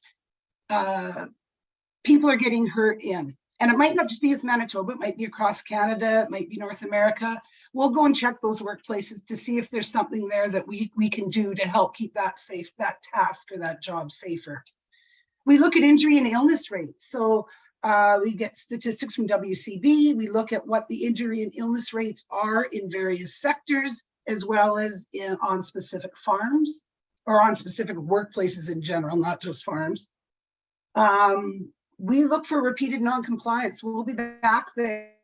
We have a project going right now. So any workplaces that we're writing the same or very similar improvement orders over and over again, that's kind of an indicator for us that we need to go back there because something's not functioning well with their safety culture. If you fail to notify us of a serious incident at your workplace or farm, that will flag and we'll come out for that. And we get notified when people have been seriously injured on farms or at most workplaces. And then anywhere where there's vulnerable workers. So we do initiatives through manufacturing, agriculture, the temp agencies, social services like home care or group homes, anywhere. And vulnerable workers to us are anyone who's young, under the age of 25, anyone who there may be language barriers or intellectual disabilities, isolated workers who don't have support around, or other workers or other people that they can go to. Those are places that we would go. Foreign workers, new Canadians, those are all what we would deem vulnerable workers. So we have those special initiatives. We also have occupational hygienists within workplace safety and health. And they would come out and deal with chemical substances, noise levels. Asbestos is another big one that we spend a lot of time at. They might be coming to a farm to look at H2S levels, air quality in the shops, chemical exposures. Those would be some of the examples. The hygienists also deal with musculoskeletal injuries. So that's ergonomics. That would be repeated, back injuries, elbows, knees, anything from repetitive motion, quite often lifting above loads, those sorts of things. And that's what they look after. We also go out, and it's usually as part of our vulnerable workers program, we look at supervision and training as well. It's really important, especially for the vulnerable workers, that they're trained on how to do the tasks that they're being asked to do, and we're not just assuming they know how, and that they have some supervision of it, available to them. So one of the questions we often get when we show up on farms is what gives you the right to be here. So I'm just going to show you where in the legislature, what it says in the legislation, just quickly summarize. So under the Act, under 24.1, it says that at any reasonable time, we can enter any place or premises, including personal residences, with a warrant. We can enter any workplace without one, but if we had to go into a home, there's home-based businesses or people that have people working in their homes, we would have to get a warrant for that. We can bring with us any person that we might need to help with that inspection. We could perform investigations, we'll take measurements, photographs, tests, recording samples. We could ask for anything to be tested, any equipment that we think we have concerns about. We could ask for to be shown how to use it, or for someone to test it for us, or to have it tested. We could ask for it to be inspected. I just want to preface all this. What I'm saying is, I don't know. I've been doing this for 16 years, and I don't know of any workplace we've gone in and done all of this at once. So please don't look at this and think we're going to be there for days. This is just what gives us powers. We can ask for anything to be tested. As I mentioned, we can take possession of any articles, substance, documents, books, or records that we require. We can require any person to provide them with facilities or assistance. That might be a desk, or that might be like a space that we could go over the paperwork with you, or ask somebody to bring something down for us or move something. We could require any person to attend an interview for the purpose of an investigation.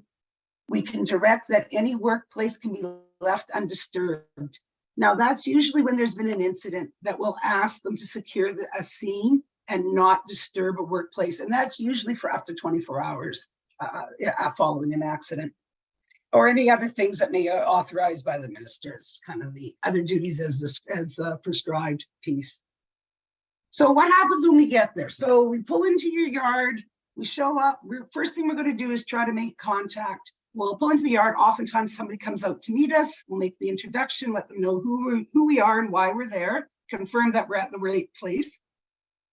And then we'll ask about your biosecurity protocols.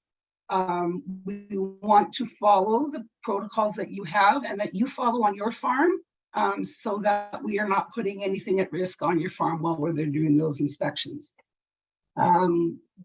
Before we start walking around, quite often we'll ask to look at some documents. We might want to review some of your inspection records, your maintenance records, training records. Look at a safety bulletin board to make sure, see, where you are in your safety culture, what you have established already and what you still need. And then we'll request an inspection team to accompany us. We don't walk around any workplace on our own. So generally we ask for the safety rep or one of the workers to accompany us. And then we'll get a manager, the farm owner, or a supervisor to come with us. That's not necessary, but we will always ask for a worker to accompany us during our inspections. So our biosecurity protocols, I just want to touch on that a little bit. Now, I know we've sent to CAP several times over the years the full document of our biosecurity procedures, so that they've had that, and CAP had direct involvement actually in reviewing and approving those procedures back in the beginning of time, and they've gone through CFIA and the chief veterinary officers, and so they're not just something that we've written. They've been approved and reviewed by a lot of different people. So the gist of it is we do a 72-hour stand down between contact with animals. So if I'm doing an inspection at a livestock facility today, I won't be back there until next week because it's already Thursday. I can't go back on a farm on a farm with animals for another 72 hours. So our officers, if they're doing 2 in a week, it would be like a Monday, Thursday, or a Tuesday, Friday, that sort of thing, or a Monday, Friday to do it. They're not going door to door to door. We make sure that our vehicles are washed in between inspections and cleaned. Boots are cleaned. We have clean clothing and everything's free of organic matter. And we will ask, like I mentioned, about your site-specific biosecurity protocols so that we can follow them. I know some farms have very little biosecurity protocols because they're not needed, yet others, especially with intense livestock or barn operations, they're looking for much higher levels. So our officers carry with them, they have disposable coveralls and booties, their personal protective equipment, they may have monitoring equipment. And if we're bringing that into a barn, for example, we would put that in a Ziploc bag, only leaving the probe piece exposed so that it's protected. And then we disinfect. We have disinfectant with us, and we disinfect everything before we go in and then again when we come out. So that's kind of the basic procedure that we follow when we're on farms, if that farm has strict biosecurity protocols. So when we're there, a farm's a really, really big workplace. It's our biggest workplaces that we go to.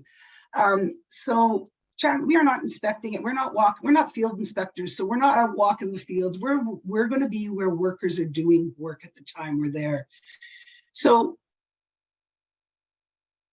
we're unlikely to inspect your entire workplace, but we will look at portions of it and we'll look at where tasks are being done. We'll ask how things are being done, how somebody was trained, how do you know how to do that?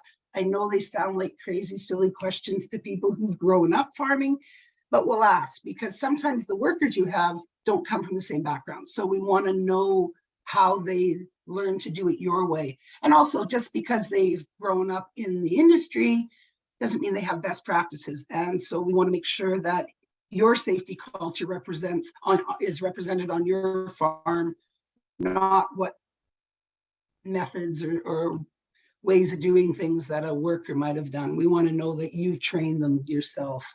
We'll talk to you about the hazards in the workplace, what kind of hazards there are, whether it's in your shops with your equipment, lagoons, barns, storage facilities. So we'll go through a lot of what do you have here and what are the risks involved with that. So when I talk about a hazard, just to make it easier, it's any source of potential damage, harm, or adverse health effects on someone or something under certain conditions at work. A way that somebody could get hurt, essentially, is what we're talking about when we talk about hazards. And when you're wondering about where to look, how do you know what are hazards, what's not a hazard, is the regulations is really the place to start. Workplace safety and health regulations have a part for just about everything. And it wouldn't be in that big book if there wasn't a hazard related to it or somebody who'd been hurt in relation to that part in the past. That's why it's there. So the regulations, they identify potential hazardous conditions, and they'll also let you know how to follow the regulations, what you need to do, what needs to be in place. Fall protection, for example, if you're working over 10 feet, 3 meters, you've got to have a form of fall protection, whether it's guardrails or a harness system or safety nets or something. You've got to have something in place. So it kind of lays out what is required, but it does let you determine the best control measures on your farm. Our legislation is not prescriptive. It doesn't say you must do this. In most cases, it says you must prevent this from happening. So how to make it safe. So it does give you a fair bit of latitude in how to best make things work in your specific situation. The regulations do require that safe work procedures are created, that you have a procedure. A safe work procedure is a way of doing a specific job. It doesn't say that they have to be written and in a big binder somewhere, but depending on the size of your operation and the number of people working for you, maybe it does. But if it's just if you've got 4 or 5 guys and you all get together before you do something, you talk about how you're going to do it safely, that's a safe work procedure. It doesn't always have to be written and documented. And I know sometimes with safety, there's an old saying in safety, if it's not written down, it didn't happen, which is true in some ways, because you've got to have a way to show that you've done your due diligence, that you've talked about the safest way to do a job with your workers, but it doesn't have to be documented. And there's lots of other ways, just, smaller operations, it's easier. then in a big one, I would recommend writing them down. So in the regulations, and just quickly, this part's 1 to 14 pretty much applies to any workplace. All workplaces fall under them. General duties are things like you got to have a toilet and ventilation, and you got to report serious injuries. You got to have a safety rep if you have more than 5 people working. You've got to have a committee if you have more than 20. First aid, need for first aid kits, need to provide personal protective equipment. Harassment, every workplace has to have a harassment policy. Hearing conservation, fall protection, entrances and exits have to be cleared and accessible. Pretty much every workplace, this applies everywhere. And then as you get further back in the book, they get more specific to certain circumstances. Confined spaces, most farms have a confined space of some sort, at least one. So if you're looking at how to address that, there's a whole part in the regulations for that. Welding is another process that occurs often on farms. There's a section of the regulations that you can go to know what you need in place to do that on your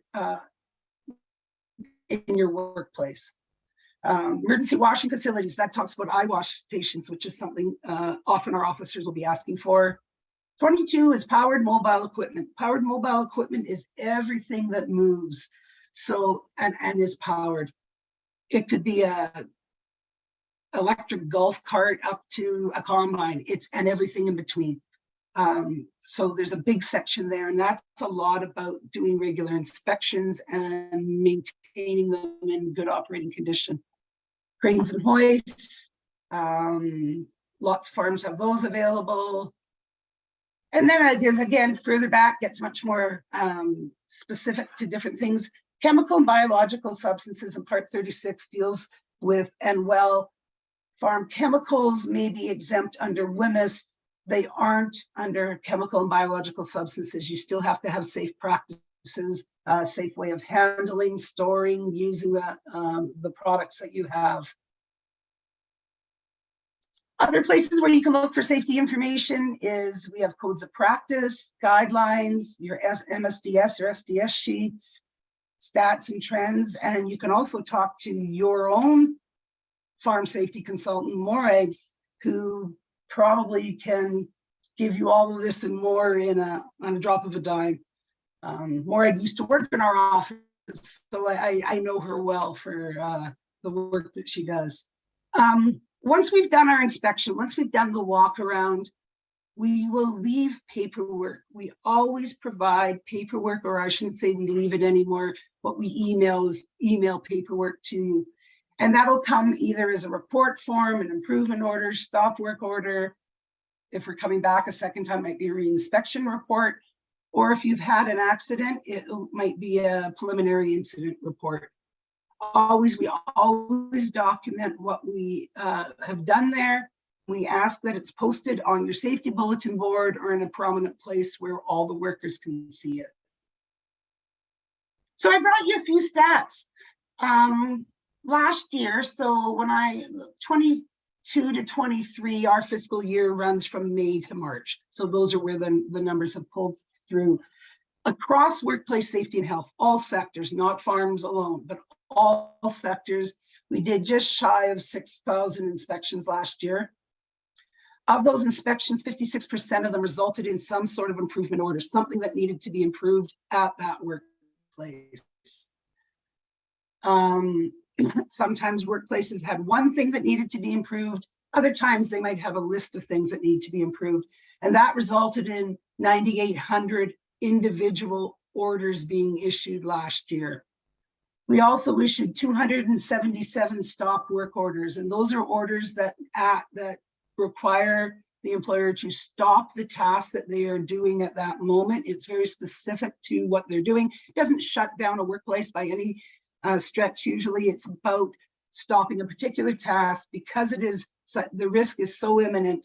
We stop it until they can get the corrective measures in place, PPE, whatever it is that's needed. These reports we keep up to date all the time, by the way, and you can go on to the SafeWork website and they're always posted and updated quarterly if you're looking for any stats or any information on what our inspections are.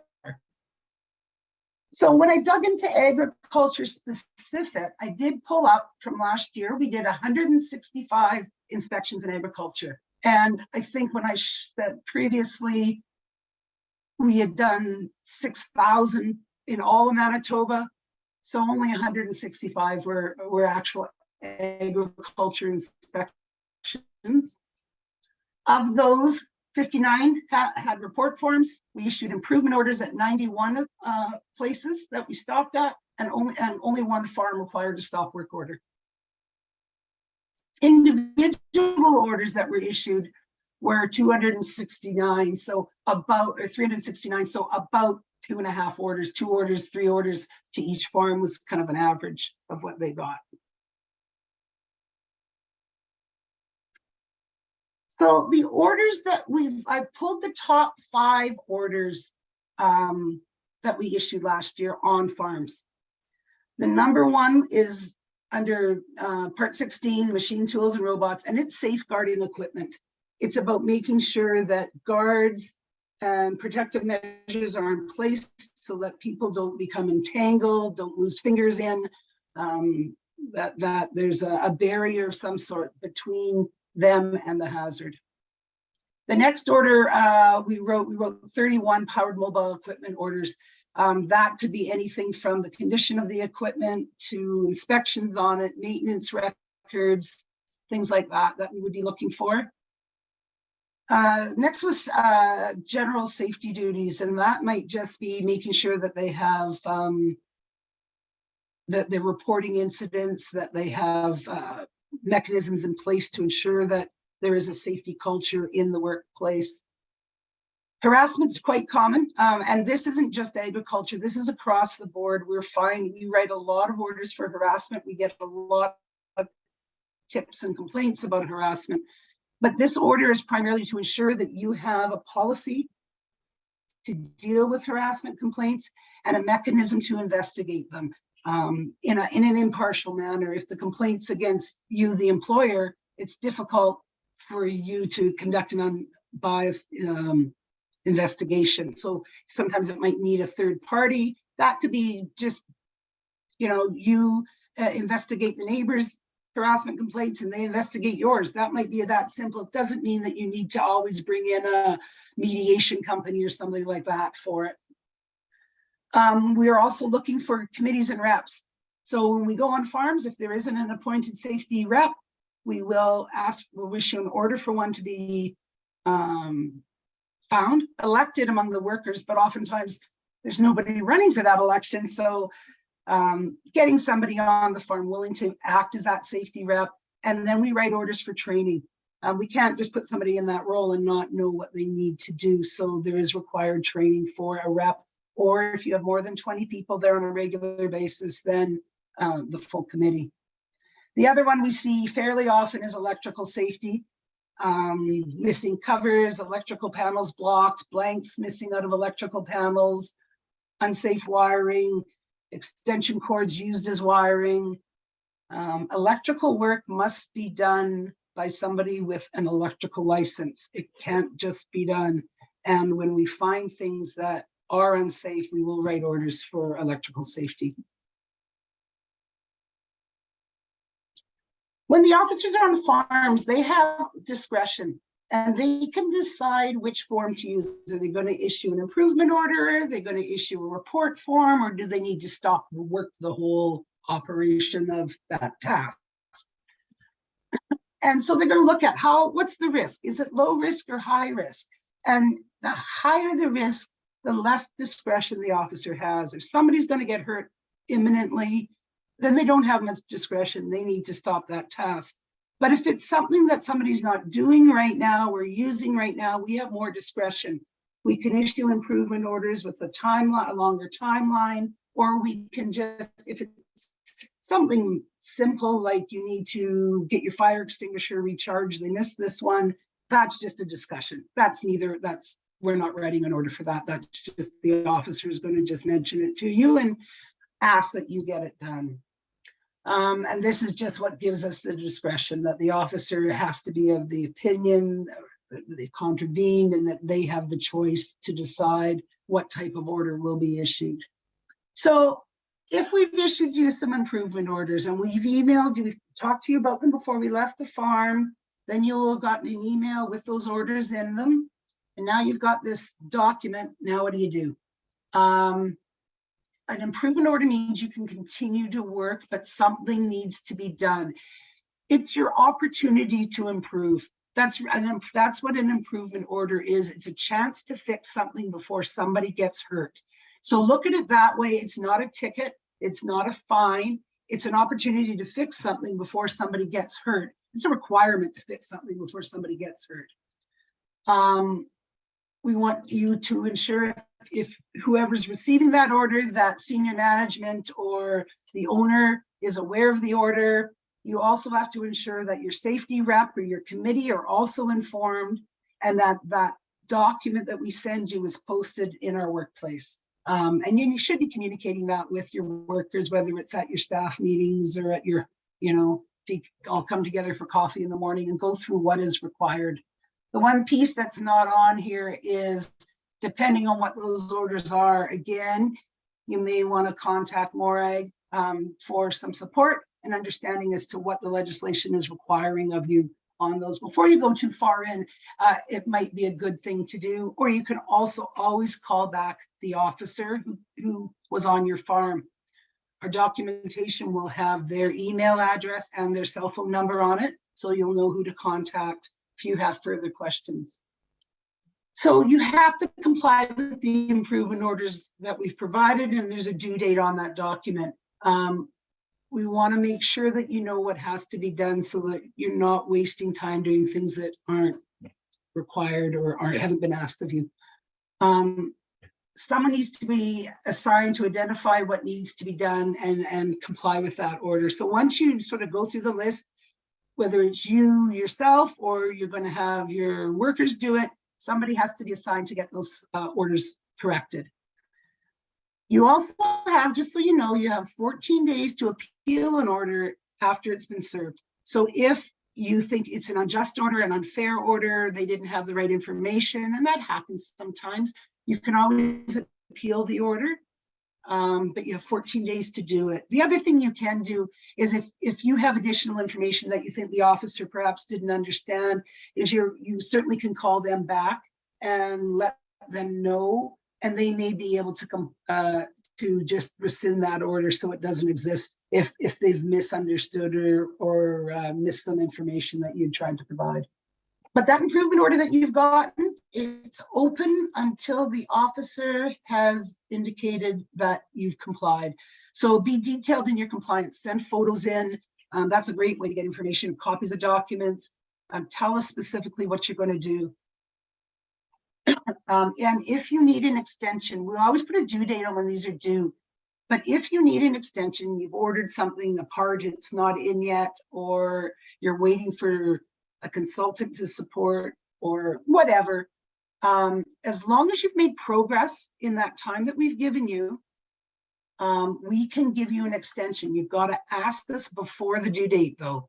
That's the key, is don't let them go past due and then ask for an extension. We can't give them at that point. It's got to be before the due date, and we can give you an extension. Generally, it's for less than the original time period, but there are exceptions to that. COVID was a good example where we were giving lots of extensions just because of the timelines to get parts in or get service for things like fire extinguishers and that sort of thing. Yeah, so as I mentioned, just make sure you let us know ahead of time if you need that extension, and then you reach out to your officer and they will grant that extension to you and give you some timelines. But we do need to know why, and we need to know what you've done already to correct that hazard, but also what are you going to do in the meantime while you're waiting? And because sometimes you might be looking for a couple of months to get something done. So we'll ask you, what are you going to do in the interim to keep people safe? So you need to sort of have a plan B in the meantime until you can correct or address that improvement order. When we issue a stop work order, and like as you saw, they're rare, we issued one on farms last year. All work referenced in the stop work order must cease. It will reference a very specific activity or a piece of equipment, meaning that you can't do that job or you can't work in that area, or you can't use that piece of equipment until we lift that stop work order. Sometimes we issue province-wide stop work orders for the same offense if the employer is doing the same thing throughout different sectors. Construction is a good example of that. If we see unsafe practices on multiple sites, they'll get a province-wide stop work order saying you can't do this job anywhere in the province. Doesn't quite apply the same to you. And then once the officer lifts that stop work order or it's withdrawn, then you can go back to work. But you have to receive that letter from the stop work or from the officer lifting that stop work order. We communicate our orders in person, email, registered mail, or by posting them at the workplace. If we can't get a hold of anybody to issue the orders to, or the email doesn't work, or somebody's kind of ghosted us, we'll post them, go back to the workplace and we'll post them on the door, literally taking them to the door. And then they're deemed communicated 24 hours after they're posted. A stop work order is effective immediately as soon as we will give you a verbal one and follow it up with paperwork as soon as we can. And it again needs to be posted right away. You can appeal any of our orders. The directions to appeal any improvement order or any stop work order are at the bottom of our documents with who to contact and how to go through what the process is. So that's readily available to you if you do have any concerns about the orders that have been issued to you.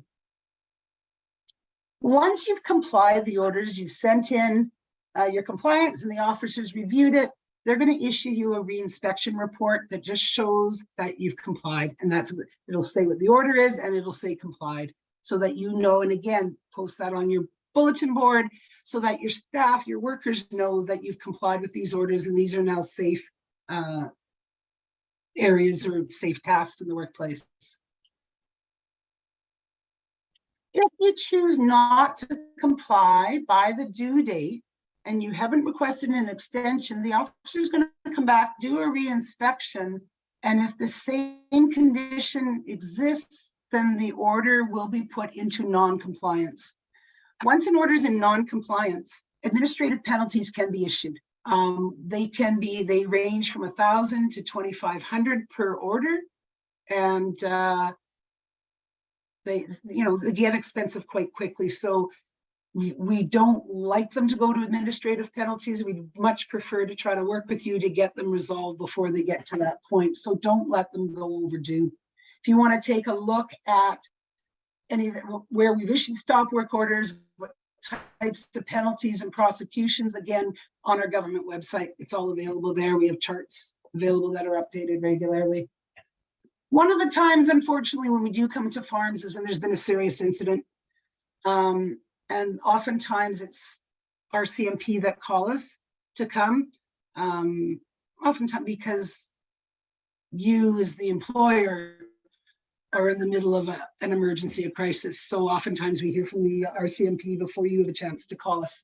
So a serious incident to us is one in which a worker is killed, has an injury resulting from electrical contact, loses consciousness as a result of a concussion, broken bones, amputations, third-degree burns.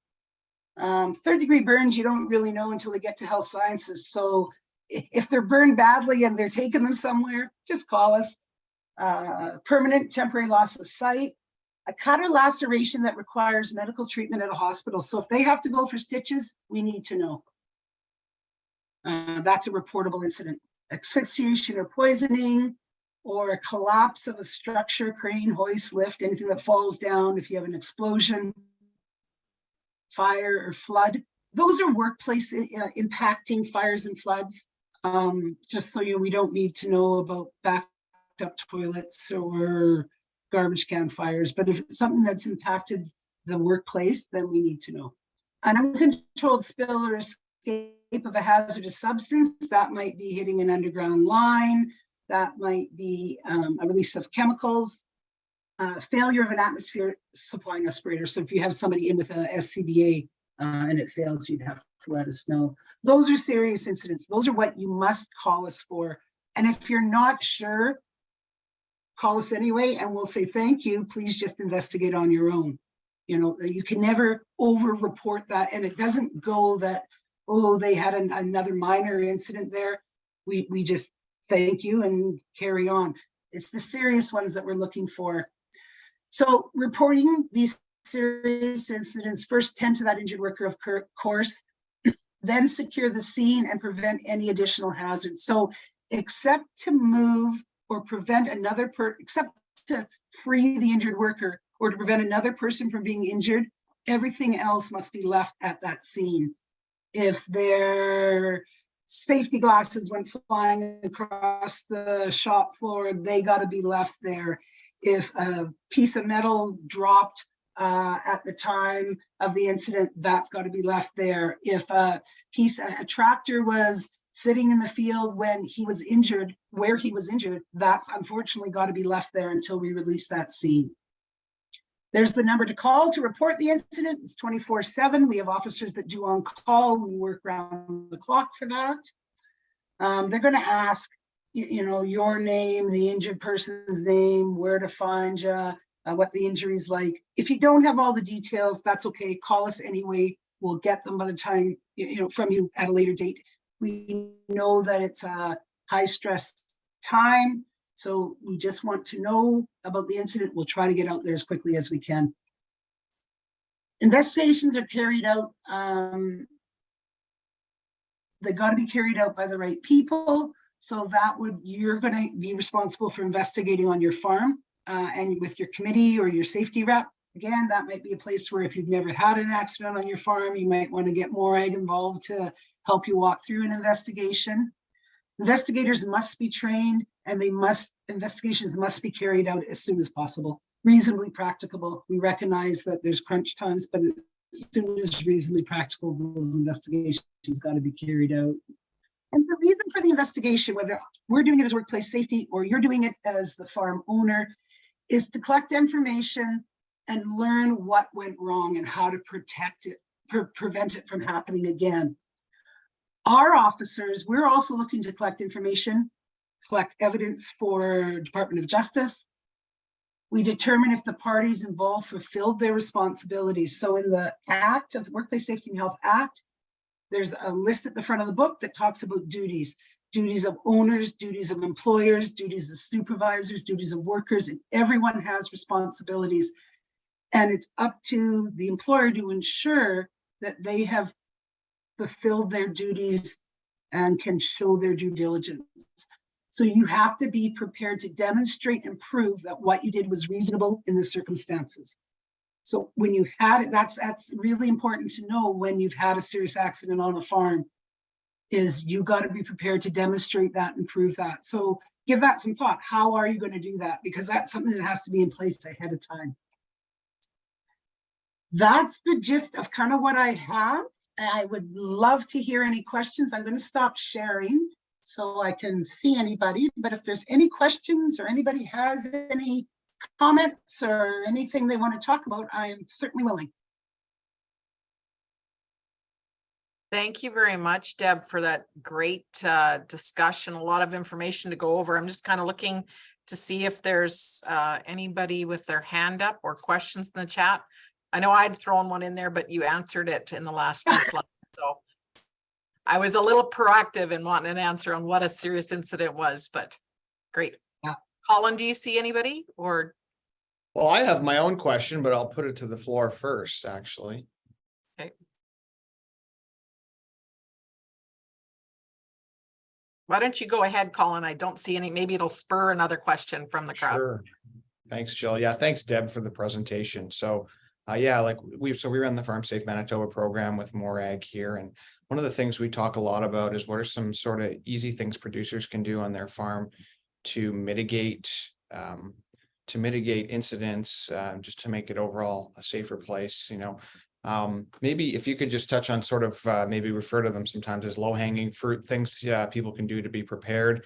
I know one of the things maybe you could talk a little bit as well about MORAG always discusses, especially, you know, we're leading up to harvest, the importance of those safety orientations for harvest hires and for all employees, regardless of whether they've worked on your farm or not before. Yeah, that's a really good point. We are out doing a lot of vulnerable worker inspections we partner with the feds as well as the employment standards, and we know who's hiring temporary foreign workers. So we'll be looking for that. We'll be looking for an orientation, and in the regulations is a very, it's very it lists, it's a big chunk there of what needs to be covered in an orientation. Safe Work Manitoba offers orientation resources and I think about 12 different languages.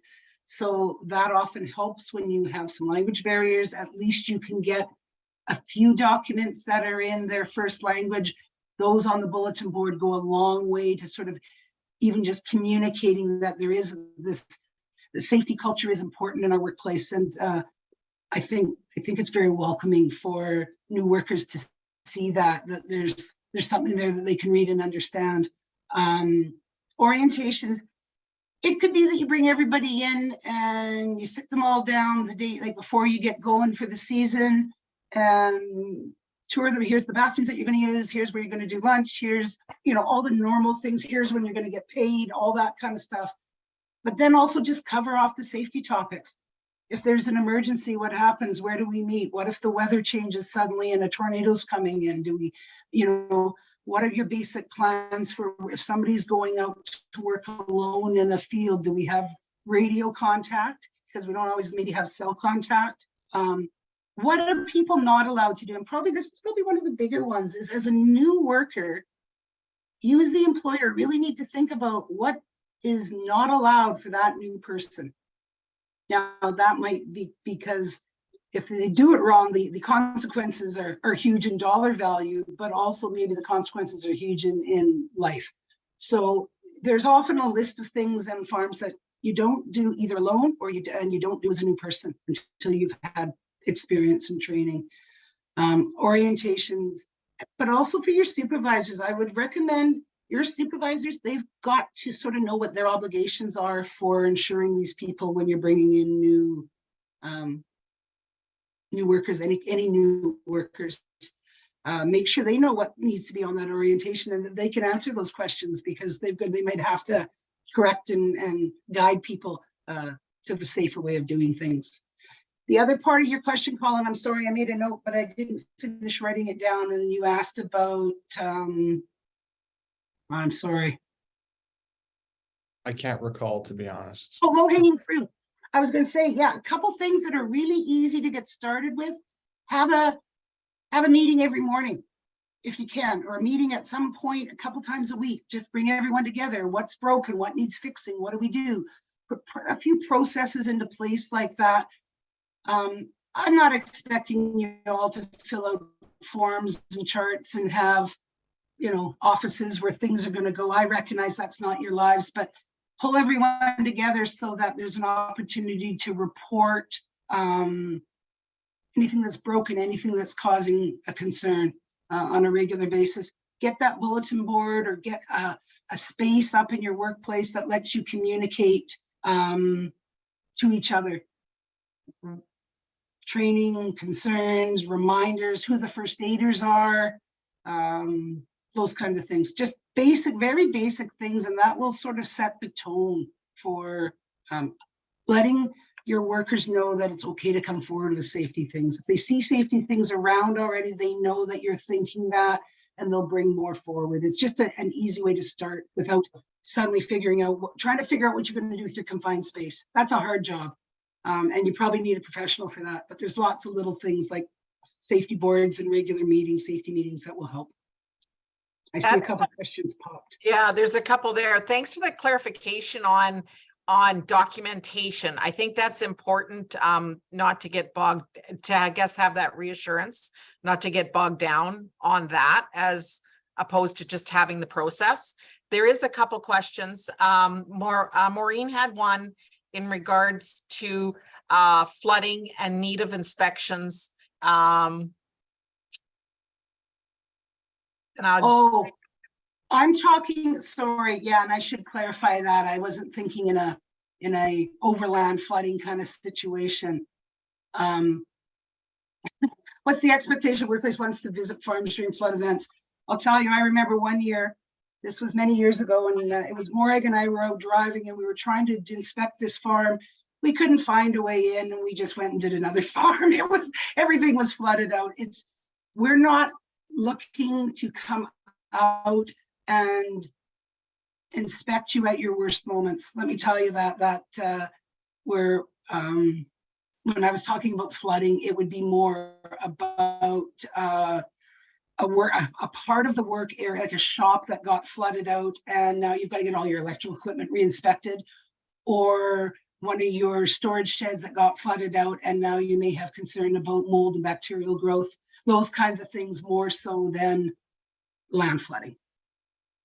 Perfect. Is that, I assume that clarifies it for you, Maureen? If not, just you can add in the chat.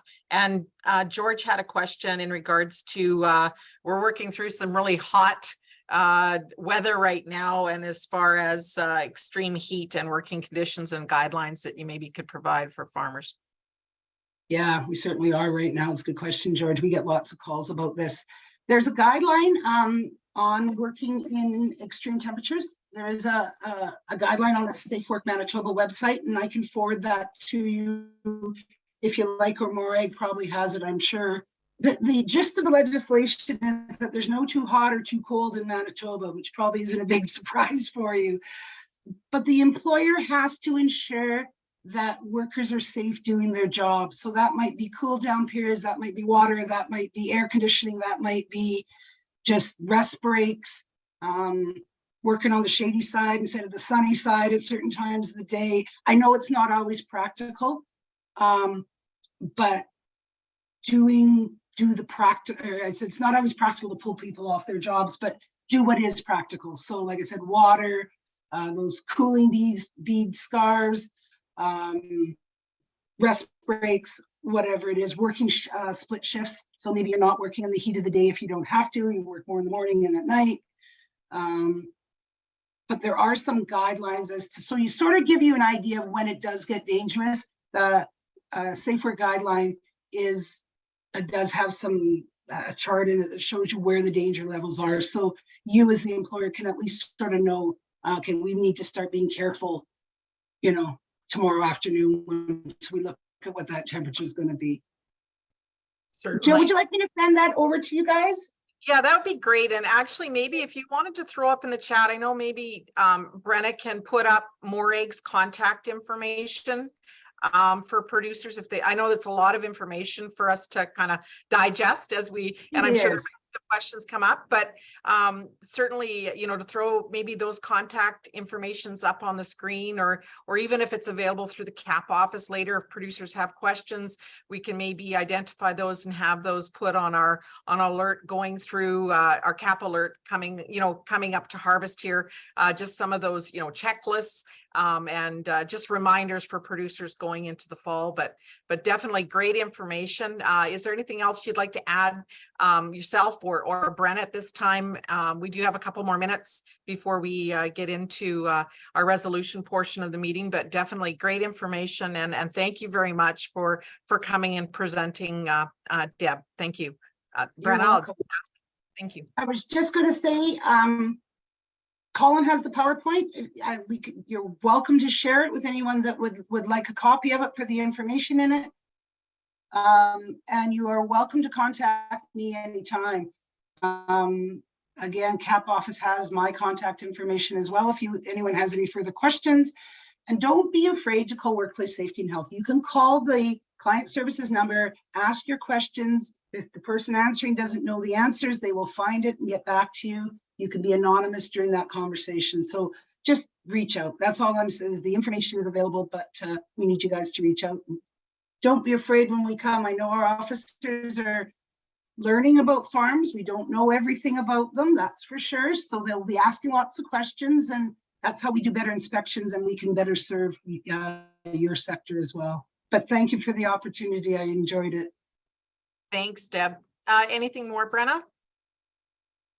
Great. And again, having that slide presentation available through our office to provide go back to our districts if we want. It's, you know, something that we could take back to discuss to producers and districts, or if the commodity groups members want to bring that back to their membership, certainly to share that information, just to get a bigger swath of producers with the information. But thank you again, Deb. And with that, I guess we will actually move into the resolution part of our meeting. There were in your packages that were sent out, there was 2 resolutions sent out for discussion and moving forward for CAP, and those are up on the screen. So I'm going to actually hand it over to George Graham, who chairs the resolutions. And George, if you want to read, you can go ahead and provide. And if you want to read the resolve part, or I know we have Kevin and I think Colin is still on the call. If either of them want to read the resolve part, or I'll leave that up to you, George, as to how you want to go forward with the resolutions. Go ahead. Thanks, Jill. Can everybody hear me? I have to be on my phone because my computer doesn't seem to want to work. No, perfect, George, go ahead. Okay, we have 2 resolutions from District 2. I think what I'll do is I'll maybe just read them myself. Resolution number 1 is salinity reclamation. Resolve that CAP lobby the government of Manitoba to lower the minimum distance for drain tile to the edge of a wetland to 9 meters that would allow for reclamation of the saline area without disturbing the wetland. Moved by Heather Ferris, District 2. Thank you, Heather. Seconded.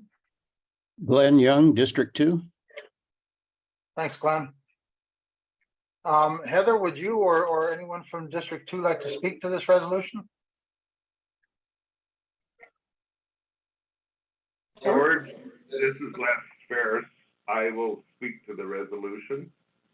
Thanks, Les.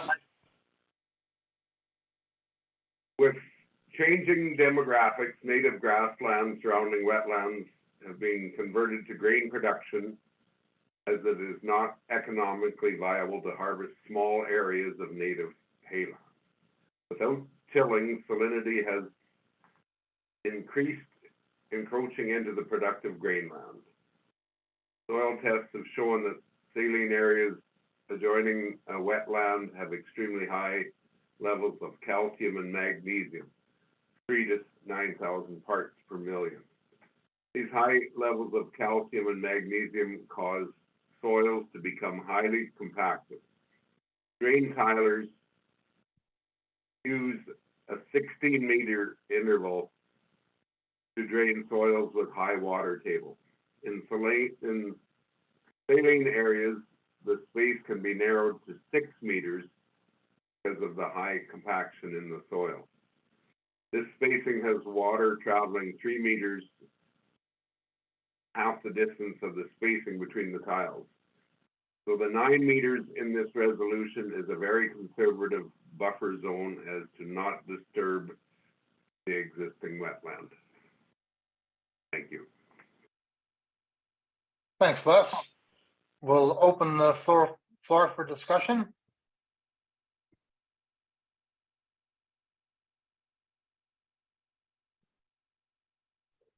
I'm relying on Colin or Emily to tell me if anybody has their hands up. Not as of yet, George. Okay. Oh, we have one. We have Bill Campbell with his hand up here. Go ahead, Bill. Can you hear me? Yes. Yeah, I would speak in favor of this resolution as to allow improvements to soil health with regards to the limits on distances, in so much as that the experts who have been utilizing tile draining and installing it have shown that the closer distances under certain circumstances allow the tile drainage to do what it is intended to do. And so I speak in favor of this motion. Thanks, Bill. Any further discussion?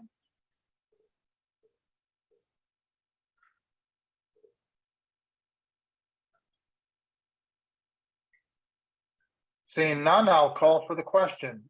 All those in favor?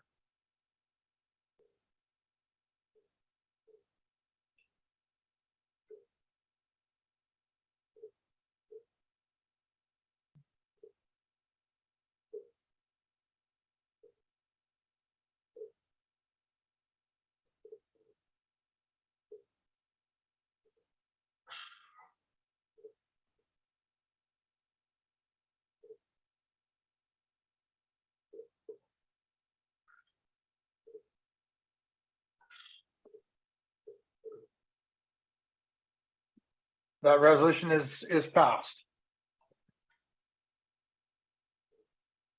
Resolution number 2 under wetland mitigation.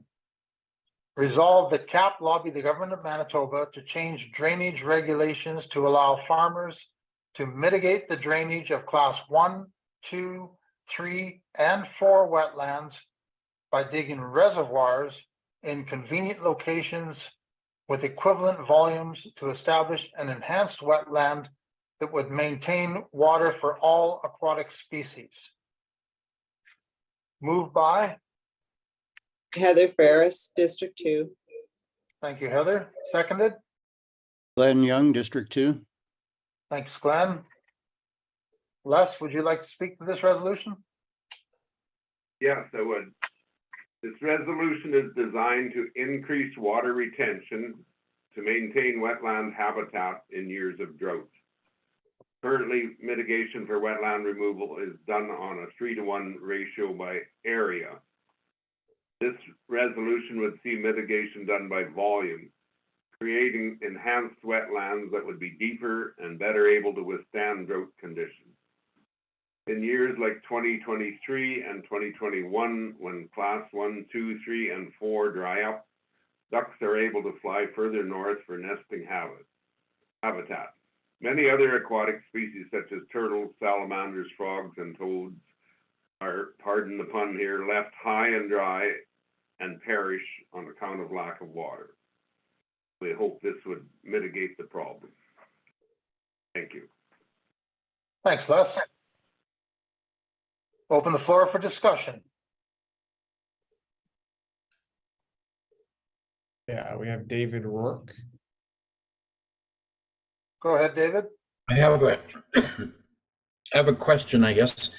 The natural tendency when there's a larger body of water is to put an irrigation pump and then start to irrigate out of it, which would cause that to go down and leave those species at risk, I guess. So is that a natural progression, or is that those types of consolidation would be excluded from that? No, this resolution has no relation to irrigation at all. It's strictly to improve water habitat for years of drought. Thanks, Les. Any further discussion?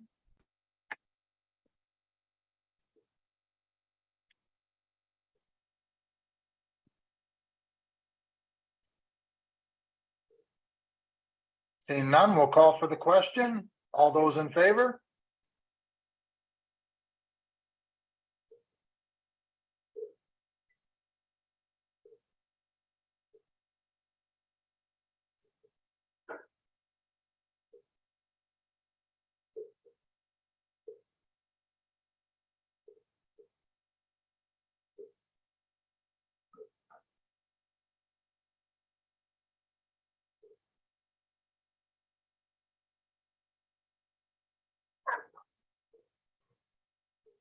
That resolution is carried. I believe that's all we have for resolutions today, Jill. I'll turn it back to you. Great. Thanks a lot, George, and thank you for participating in the discussion. I guess that leads to our next item on our agenda, which is cross-provincial update. I will go through the districts that are here just by number.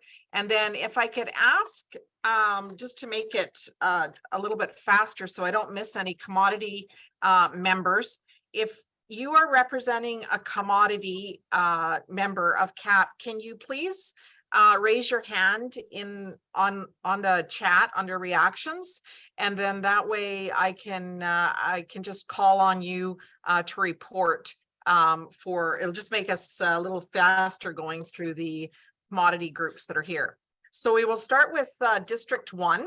So if I can have someone from District 1 report, and we'll just, if you can keep it to a minute or under 2, just to highlight, I'm sure we're going to have some repetitive comments going forward, but if there's something that you need to highlight, that'd be great. Thanks.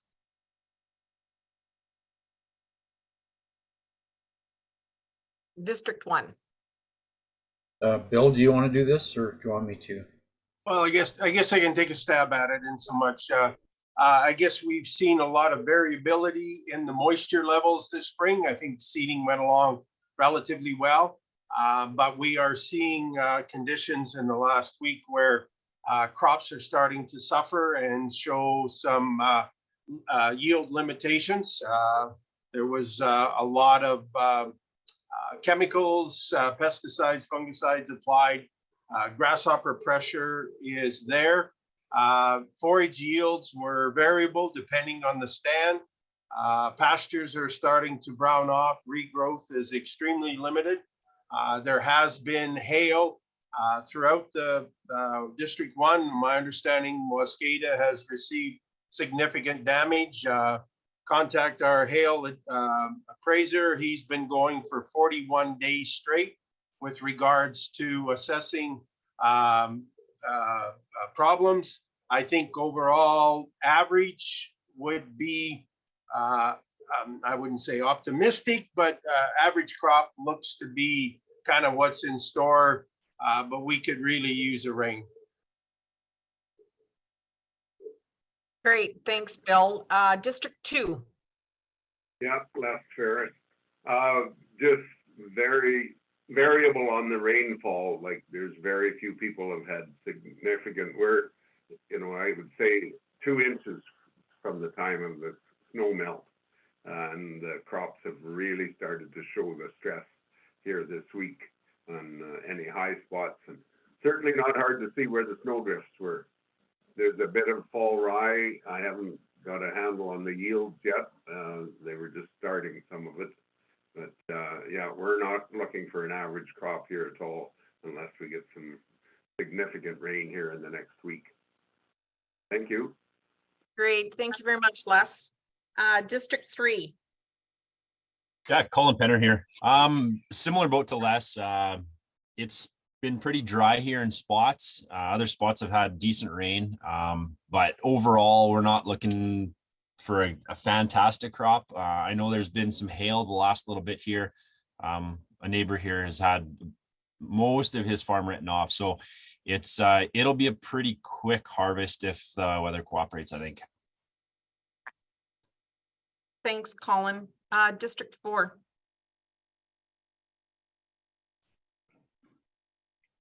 Well, I didn't know if anyone else was going to speak up if they're on, but very much the same as what everyone else said. But the area is so big, I could tell every story that's been expressed before me, depending which area you're in. It's anywhere from a drought to a great crop, and anywhere from hail to too much rain to not enough rain to the right amount of rain. So we have a little bit of everything here.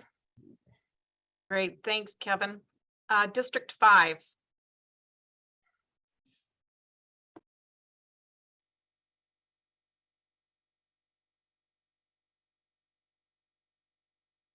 District 5. Not seeing any hands. We'll go on to District 6. Yeah, Chuck here. Basically, from what I'm hearing, like everybody else, lots of people could use a good soaking rain. An inch to inch and a half slow rain would be welcome. Variable rainfalls, I think I've heard of as little as 2 inches to the north of District 6, and in around the Winnipeg area, probably pretty close to average of 5 to 6 inches of rain. Crops are going to be a little short, but I think the yields will be close to average, at least on the east side of the district.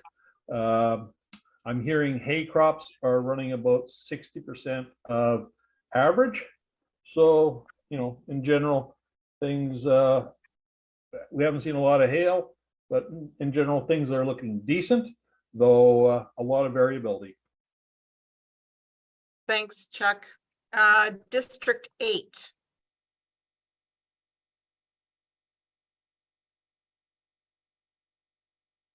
Oh, I guess that's me. Yeah, go ahead, George.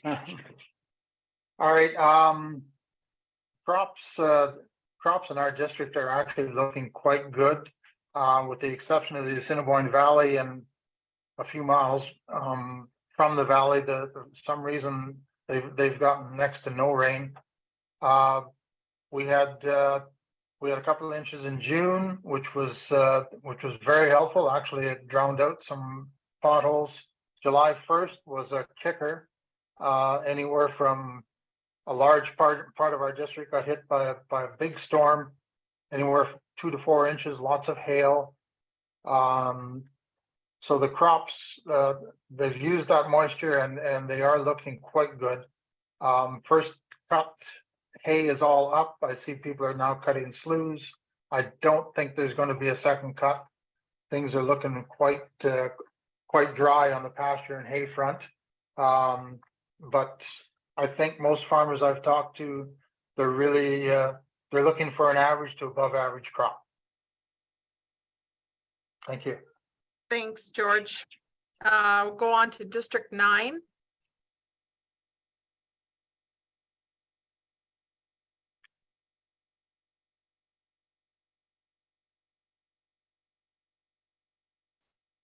Seeing no hands going up, we will go on to District 10. It's Shannon here. We throughout our district are very variable, from not enough rain and could use some to too much rain. We've had hail scattered throughout our district as well, with certainly damage to crops. Starting to do harvest of winter wheat and fall rye is starting.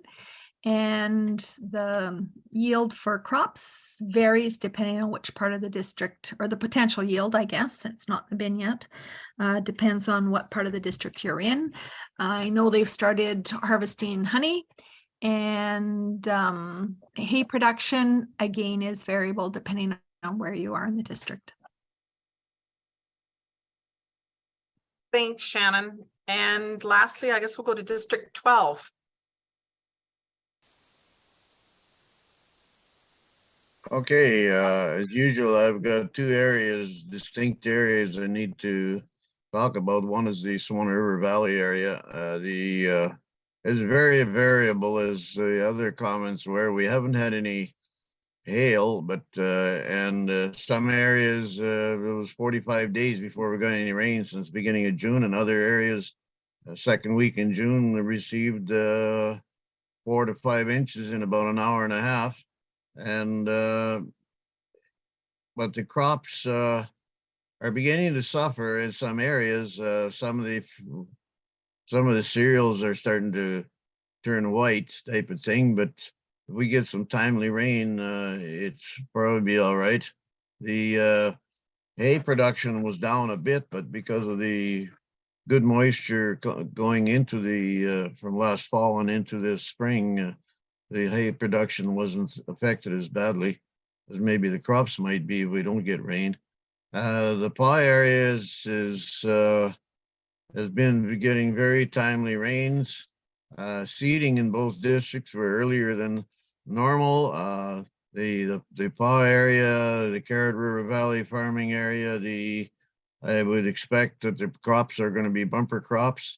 unless some disaster strikes them, but and they're going to be earlier than usual. So it's very variable. It's reflecting basically the other reports from Manitoba and probably Western Canada. Thanks. Great. Thank you very much, Leonard. So I don't see any hands up here from the commodities. I'm just gonna kind of look. I've got first one here. I've got Lawrence. If you want to go ahead. You'll have to unmute Lawrence. Yeah, can you hear me now? Yep, that's great. Thanks. Yeah, so it's been variable across too. We've had pockets that get rain every time it rains and pockets that get no rain every time it rains. So we've got farmers that have pastures that have dried up. We're starting to feed already. And second cut was very dismal and there'll be no third cut. And the crops are yellowing. I think it's even too late for a rain on some of these. I know a couple guys have taken off some pretty bad wheat in the St. Alphonse area. So I think we may have to apply for a little bit of provincial help too. And I don't know if we have to do that before that 90-day stops or not, but we should talk about it a little bit more and make a plan. Great. Thanks. Thank you, Lawrence. Harold, if you want to go next and just identify, I'm thinking you're speaking on behalf of egg producers. Yes, Harold Frey speaking on behalf of egg producers. Thank you very much, Jill. Maybe a couple things. We're mostly recovered from the AI we've had in the last 12 to 18 months. And fortunately, this spring, we had virtually no outbreaks in the province. There was a few in Canada, but nothing like we had in the past. We're also starting to stabilize in terms of the market post-COVID. Inflationary pressures are there, of course, but generally it's much more stable.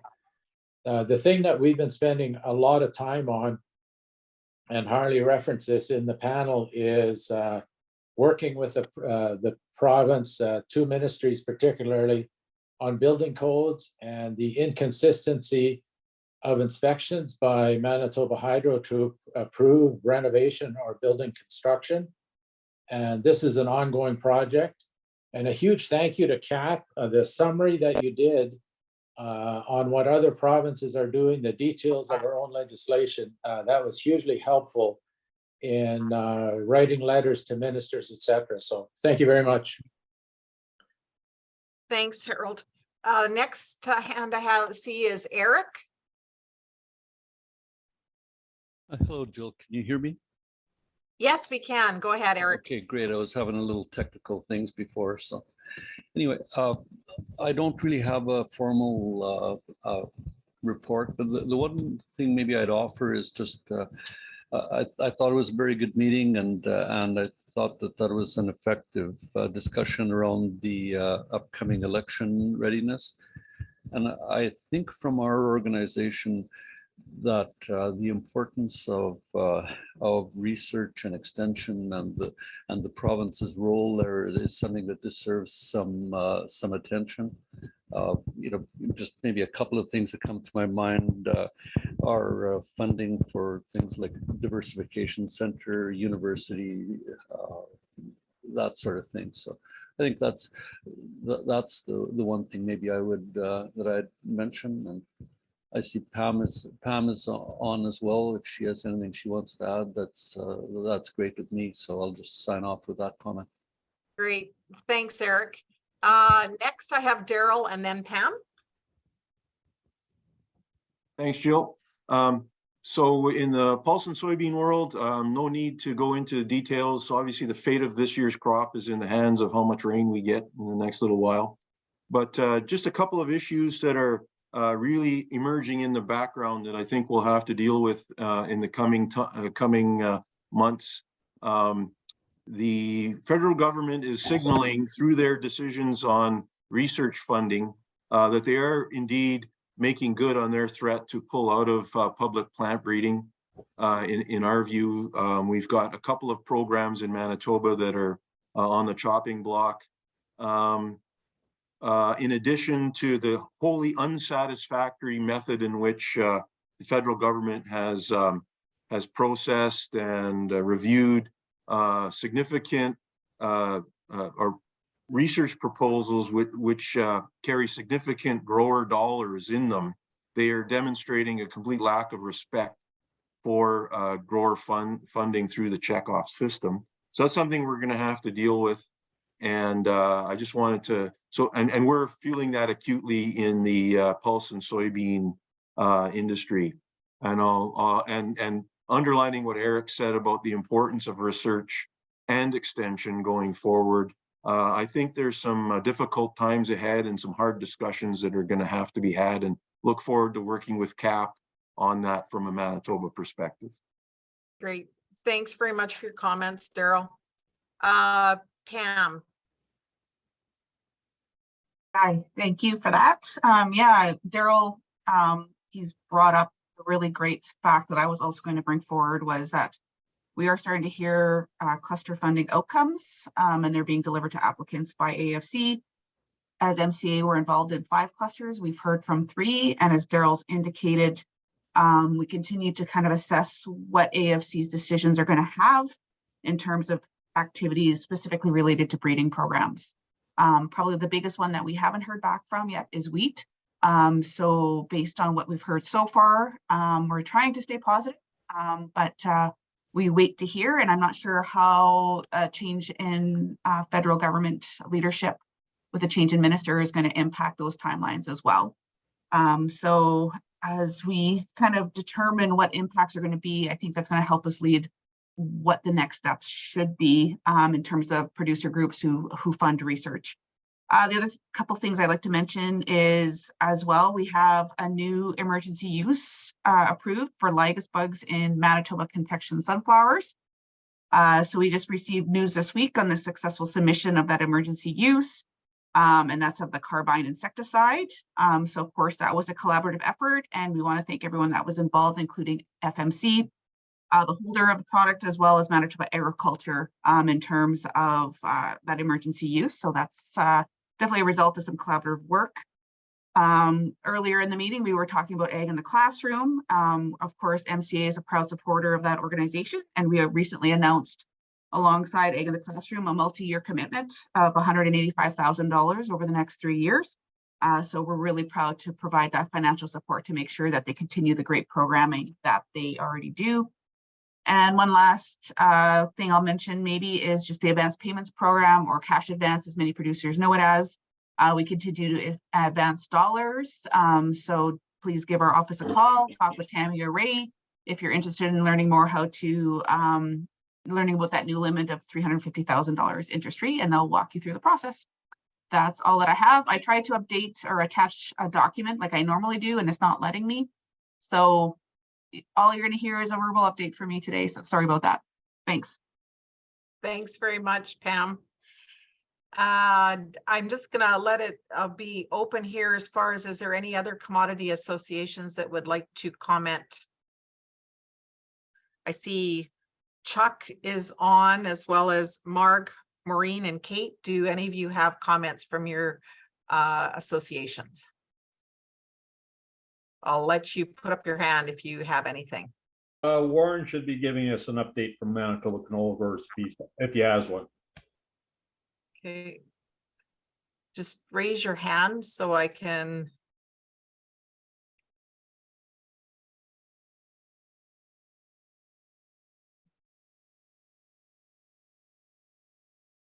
Oh, I've got Warren. If you want to go ahead, just unmute yourself, and then I have Maureen after. Hi, yeah, this is Warren Ellis with Manitoba Canola Growers. I'm a little new here, a little green, and so I think probably Chuck would be far better to offer a report back. I have really enjoyed this meeting though, and particularly all the information about the advocacy you folks do. I found it particularly interesting, and look forward to being involved in the future. But Chuck better be the one to pass on any reports. I don't think we have anything specific to report from Manitoba canola growers. You know, I'll only say that driving around the province, I've seen a lot of canola fields. They seem to be flowering very well, even though they're on the short side. And I know in my specific area, some of the fields have been blooming for 5 weeks or better. So I'm hoping that we'll get some rain and the pods can fill out. The only other thing I would mention is that the Canola Council of Canada has hired a new president. His name is Chris Davidson, and he was the Canola Council's, I guess, lead lobbyist in Ottawa. So Chris will be taking over from Jim Everson in the next few weeks. Great. Thanks a lot, Chuck and Warren. And lastly, I guess I have Maureen. Yeah, I'll just give a quick update. As a number of people around the table noted, the production conditions vary wildly across the province. So we've had conversations with MASC and Manitoba Ag about the situation. A lot of activity recently on the agricultural crown lands file, and we're waiting to see the final regulatory changes because those were just out for consultation in the last few weeks. In terms of election priorities, many similar ones to CAP, and particular concern for us is provinces are being asked to provide some funding towards creation of a foot and mouth disease vaccine bank. So that is something we will be tackling, and other issues on the go, matters like predation, livestock transportation, electronic logging devices, things like that. Thanks. Great. Thanks a lot, Maureen. And I'll just last call here before we go to closing with other remarks or other business. And we're a little ahead of schedule here in finishing the meeting off. So I see no other hands up and no other business. I'll open the floor here for any other business at this time.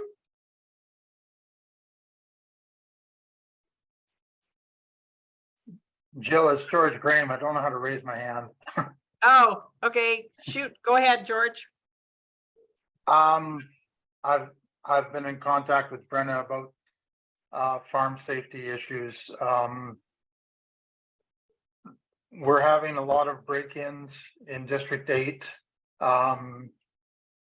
Vehicles being taken, actually people coming into homes when the homeowners are still there. There was a meeting in Rossburn with the RCMP. They were quite clear on what homeowners, property owners could and could not do. Mostly it was could not do. And unfortunately, the criminals are paying attention, and it's basically they're doing what they want, when they want, where they want. One young fellow that lost his truck, I happen to be visiting with him this weekend at the lake. He took the initiative to put in cameras in his yard, and while we were sitting on his deck, he got a notification. Oh, look, there's a vehicle in my yard. His dad was there, his neighbor was there, and nobody knew who it was. And he said, why can't I bring my family to the lake and not have someone trespassing? And I don't know if there's any politicians still online, but the laws around landowners' rights aren't good enough, and you need to do better. That's my message. Thanks, George, for your comments. And it's certainly not, it's something that's like we had seen, it's one of the main things, the pillars that we're looking at as far as going forward. So thanks for the comments.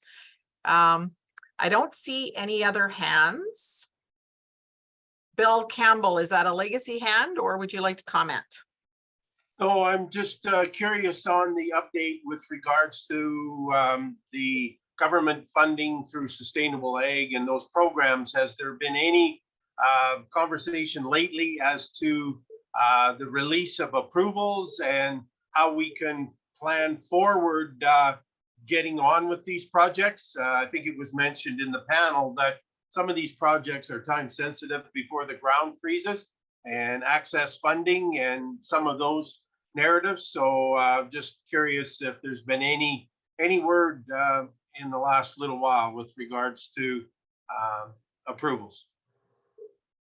Jill, I can take a Yeah, crack at I was just gonna pass it on to you, Brenna, because you probably have Yeah. had, we're in contact with the Manitoba Agriculture. Go ahead, Brenna. Yeah, no, thanks. And so Bill, yeah, some of the SCAP programming, as you've seen, some of the programs have been announced and applications have gone out. For organizations, there's like the resiliency program that hasn't been announced yet. That's hoping to come out in August. There are delays with this year's SCAP and that announcement. So as you've mentioned, we're all concerned. Obviously, there are organizations who are waiting for cluster funding, as Pam and Daryl had mentioned, and I believe applications have long been in and probably at the 100-day mark from when a lot of those applications went in. So Pam had noted that they were just waiting on wheat and others. So yeah, it is a concern. We are on it from a provincial standpoint. We're in very close contact with the province all the time. And as things change and shift, they are letting us know when programs are being announced. So it's just going to take a little bit more time. As we all know with government, things do take time. And I'm not very patient always, so it can be a challenge, but we have to work within the system. And when those applications come out, for example, the resiliency program, that will be great. And we're hoping to see that within the next 2 to 3 weeks. So we'll have to just wait and see. Thanks, Brenna. Just to follow up with the part is that I think we need to relay to the government the frustration level on some of that announcements, in so much as the dollars getting to the producers. And it is fine to have a carrot rather than a stick approach, but if we don't see the dollars transferred to producers, there'll be a frustration level, and there will be disengagement, and we won't see the level of participation that is required under federal guidelines. And so I think that messaging needs to be relayed to the government as well. And I understand the patience level and all that, but patience doesn't pay the bills, and patience doesn't make people eager to participate in these programs. Thanks very much, Bill, for your comments. And we will. Sorry, Jill. Yeah, I was just go gonna ahead, jump Brenna. in and say they have been relayed. That has been discussed quite, that's been all part of those discussions, just to let you know. Thanks, both of you, for your comments. I think there was one comment in the chat from Tammy in regards to on the theft side, George. So if you wanted to, there's some comments on the side as far as her relaying that information on thefts. And I guess we've got one more hand up here, I believe. I think, Maureen, is yours a legacy hand? Oh, yes, I thought I took that down. That's okay. It That's did not fine. work. Yeah. That's fine. And David, did you have a comment? Yeah, it follows along with the question that I had earlier about cover crops, and I certainly agree with Jennifer's answer in terms of our ability to put cover crops in post-harvest or almost any time is pretty limited. But the government is treating it like it's a scalable solution, and they're putting a lot of money into that. And I think eventually the ones that are willing to try it will be frustrated, as maybe we have been before, and the government will be questioning what, they put all this money into it and nothing happened. And I think we need to be aware that some of these things are more wishful thinking and ideas than they are technologies that we can move forward with. And again, we need the research dollars put into finding solutions. Cover crops are one of the only ways for us to sequester more carbon than we are doing now. We can increase some zero-till, and that'll help. But if we don't expand the amount of growth of the plants, we won't get more carbon in the ground. So I think we just need to be aware that those are going to be points of frustration, I think, going forward. Thank you very much, David. There was one other question in the chat in regards to our AGM for our coming up in January. And I believe Collins put it in there. It's January 23rd and 24th at the Delta. So do we have any other? I'll take one more question and then Leonard has his hand up, Jill. Leonard. Yeah, go ahead, Leonard. I'm a little slow in going through the picture here. Okay, go ahead, Leonard.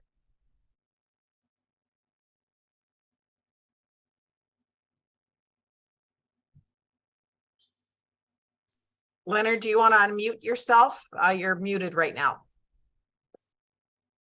How's that?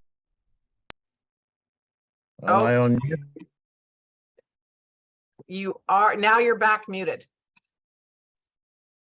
There you go.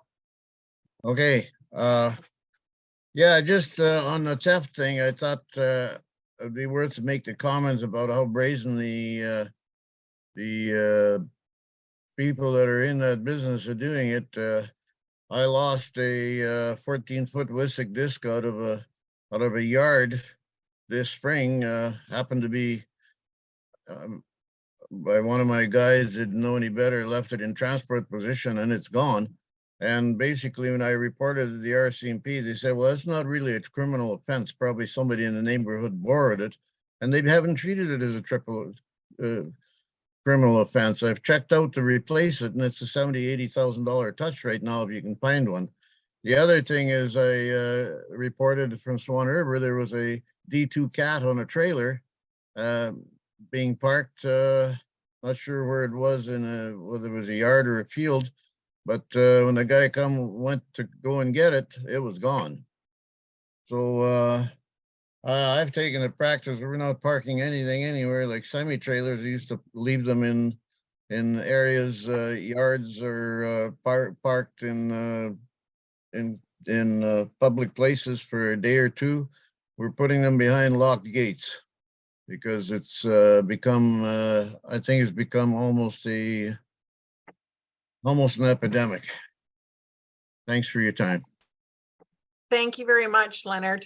And thank you for your concerns on theft. And I think if I can reiterate it again, that's something, it's good to know the information, because it's definitely something that is first and foremost, one of the first things that we're discussing with going forward into the election this fall.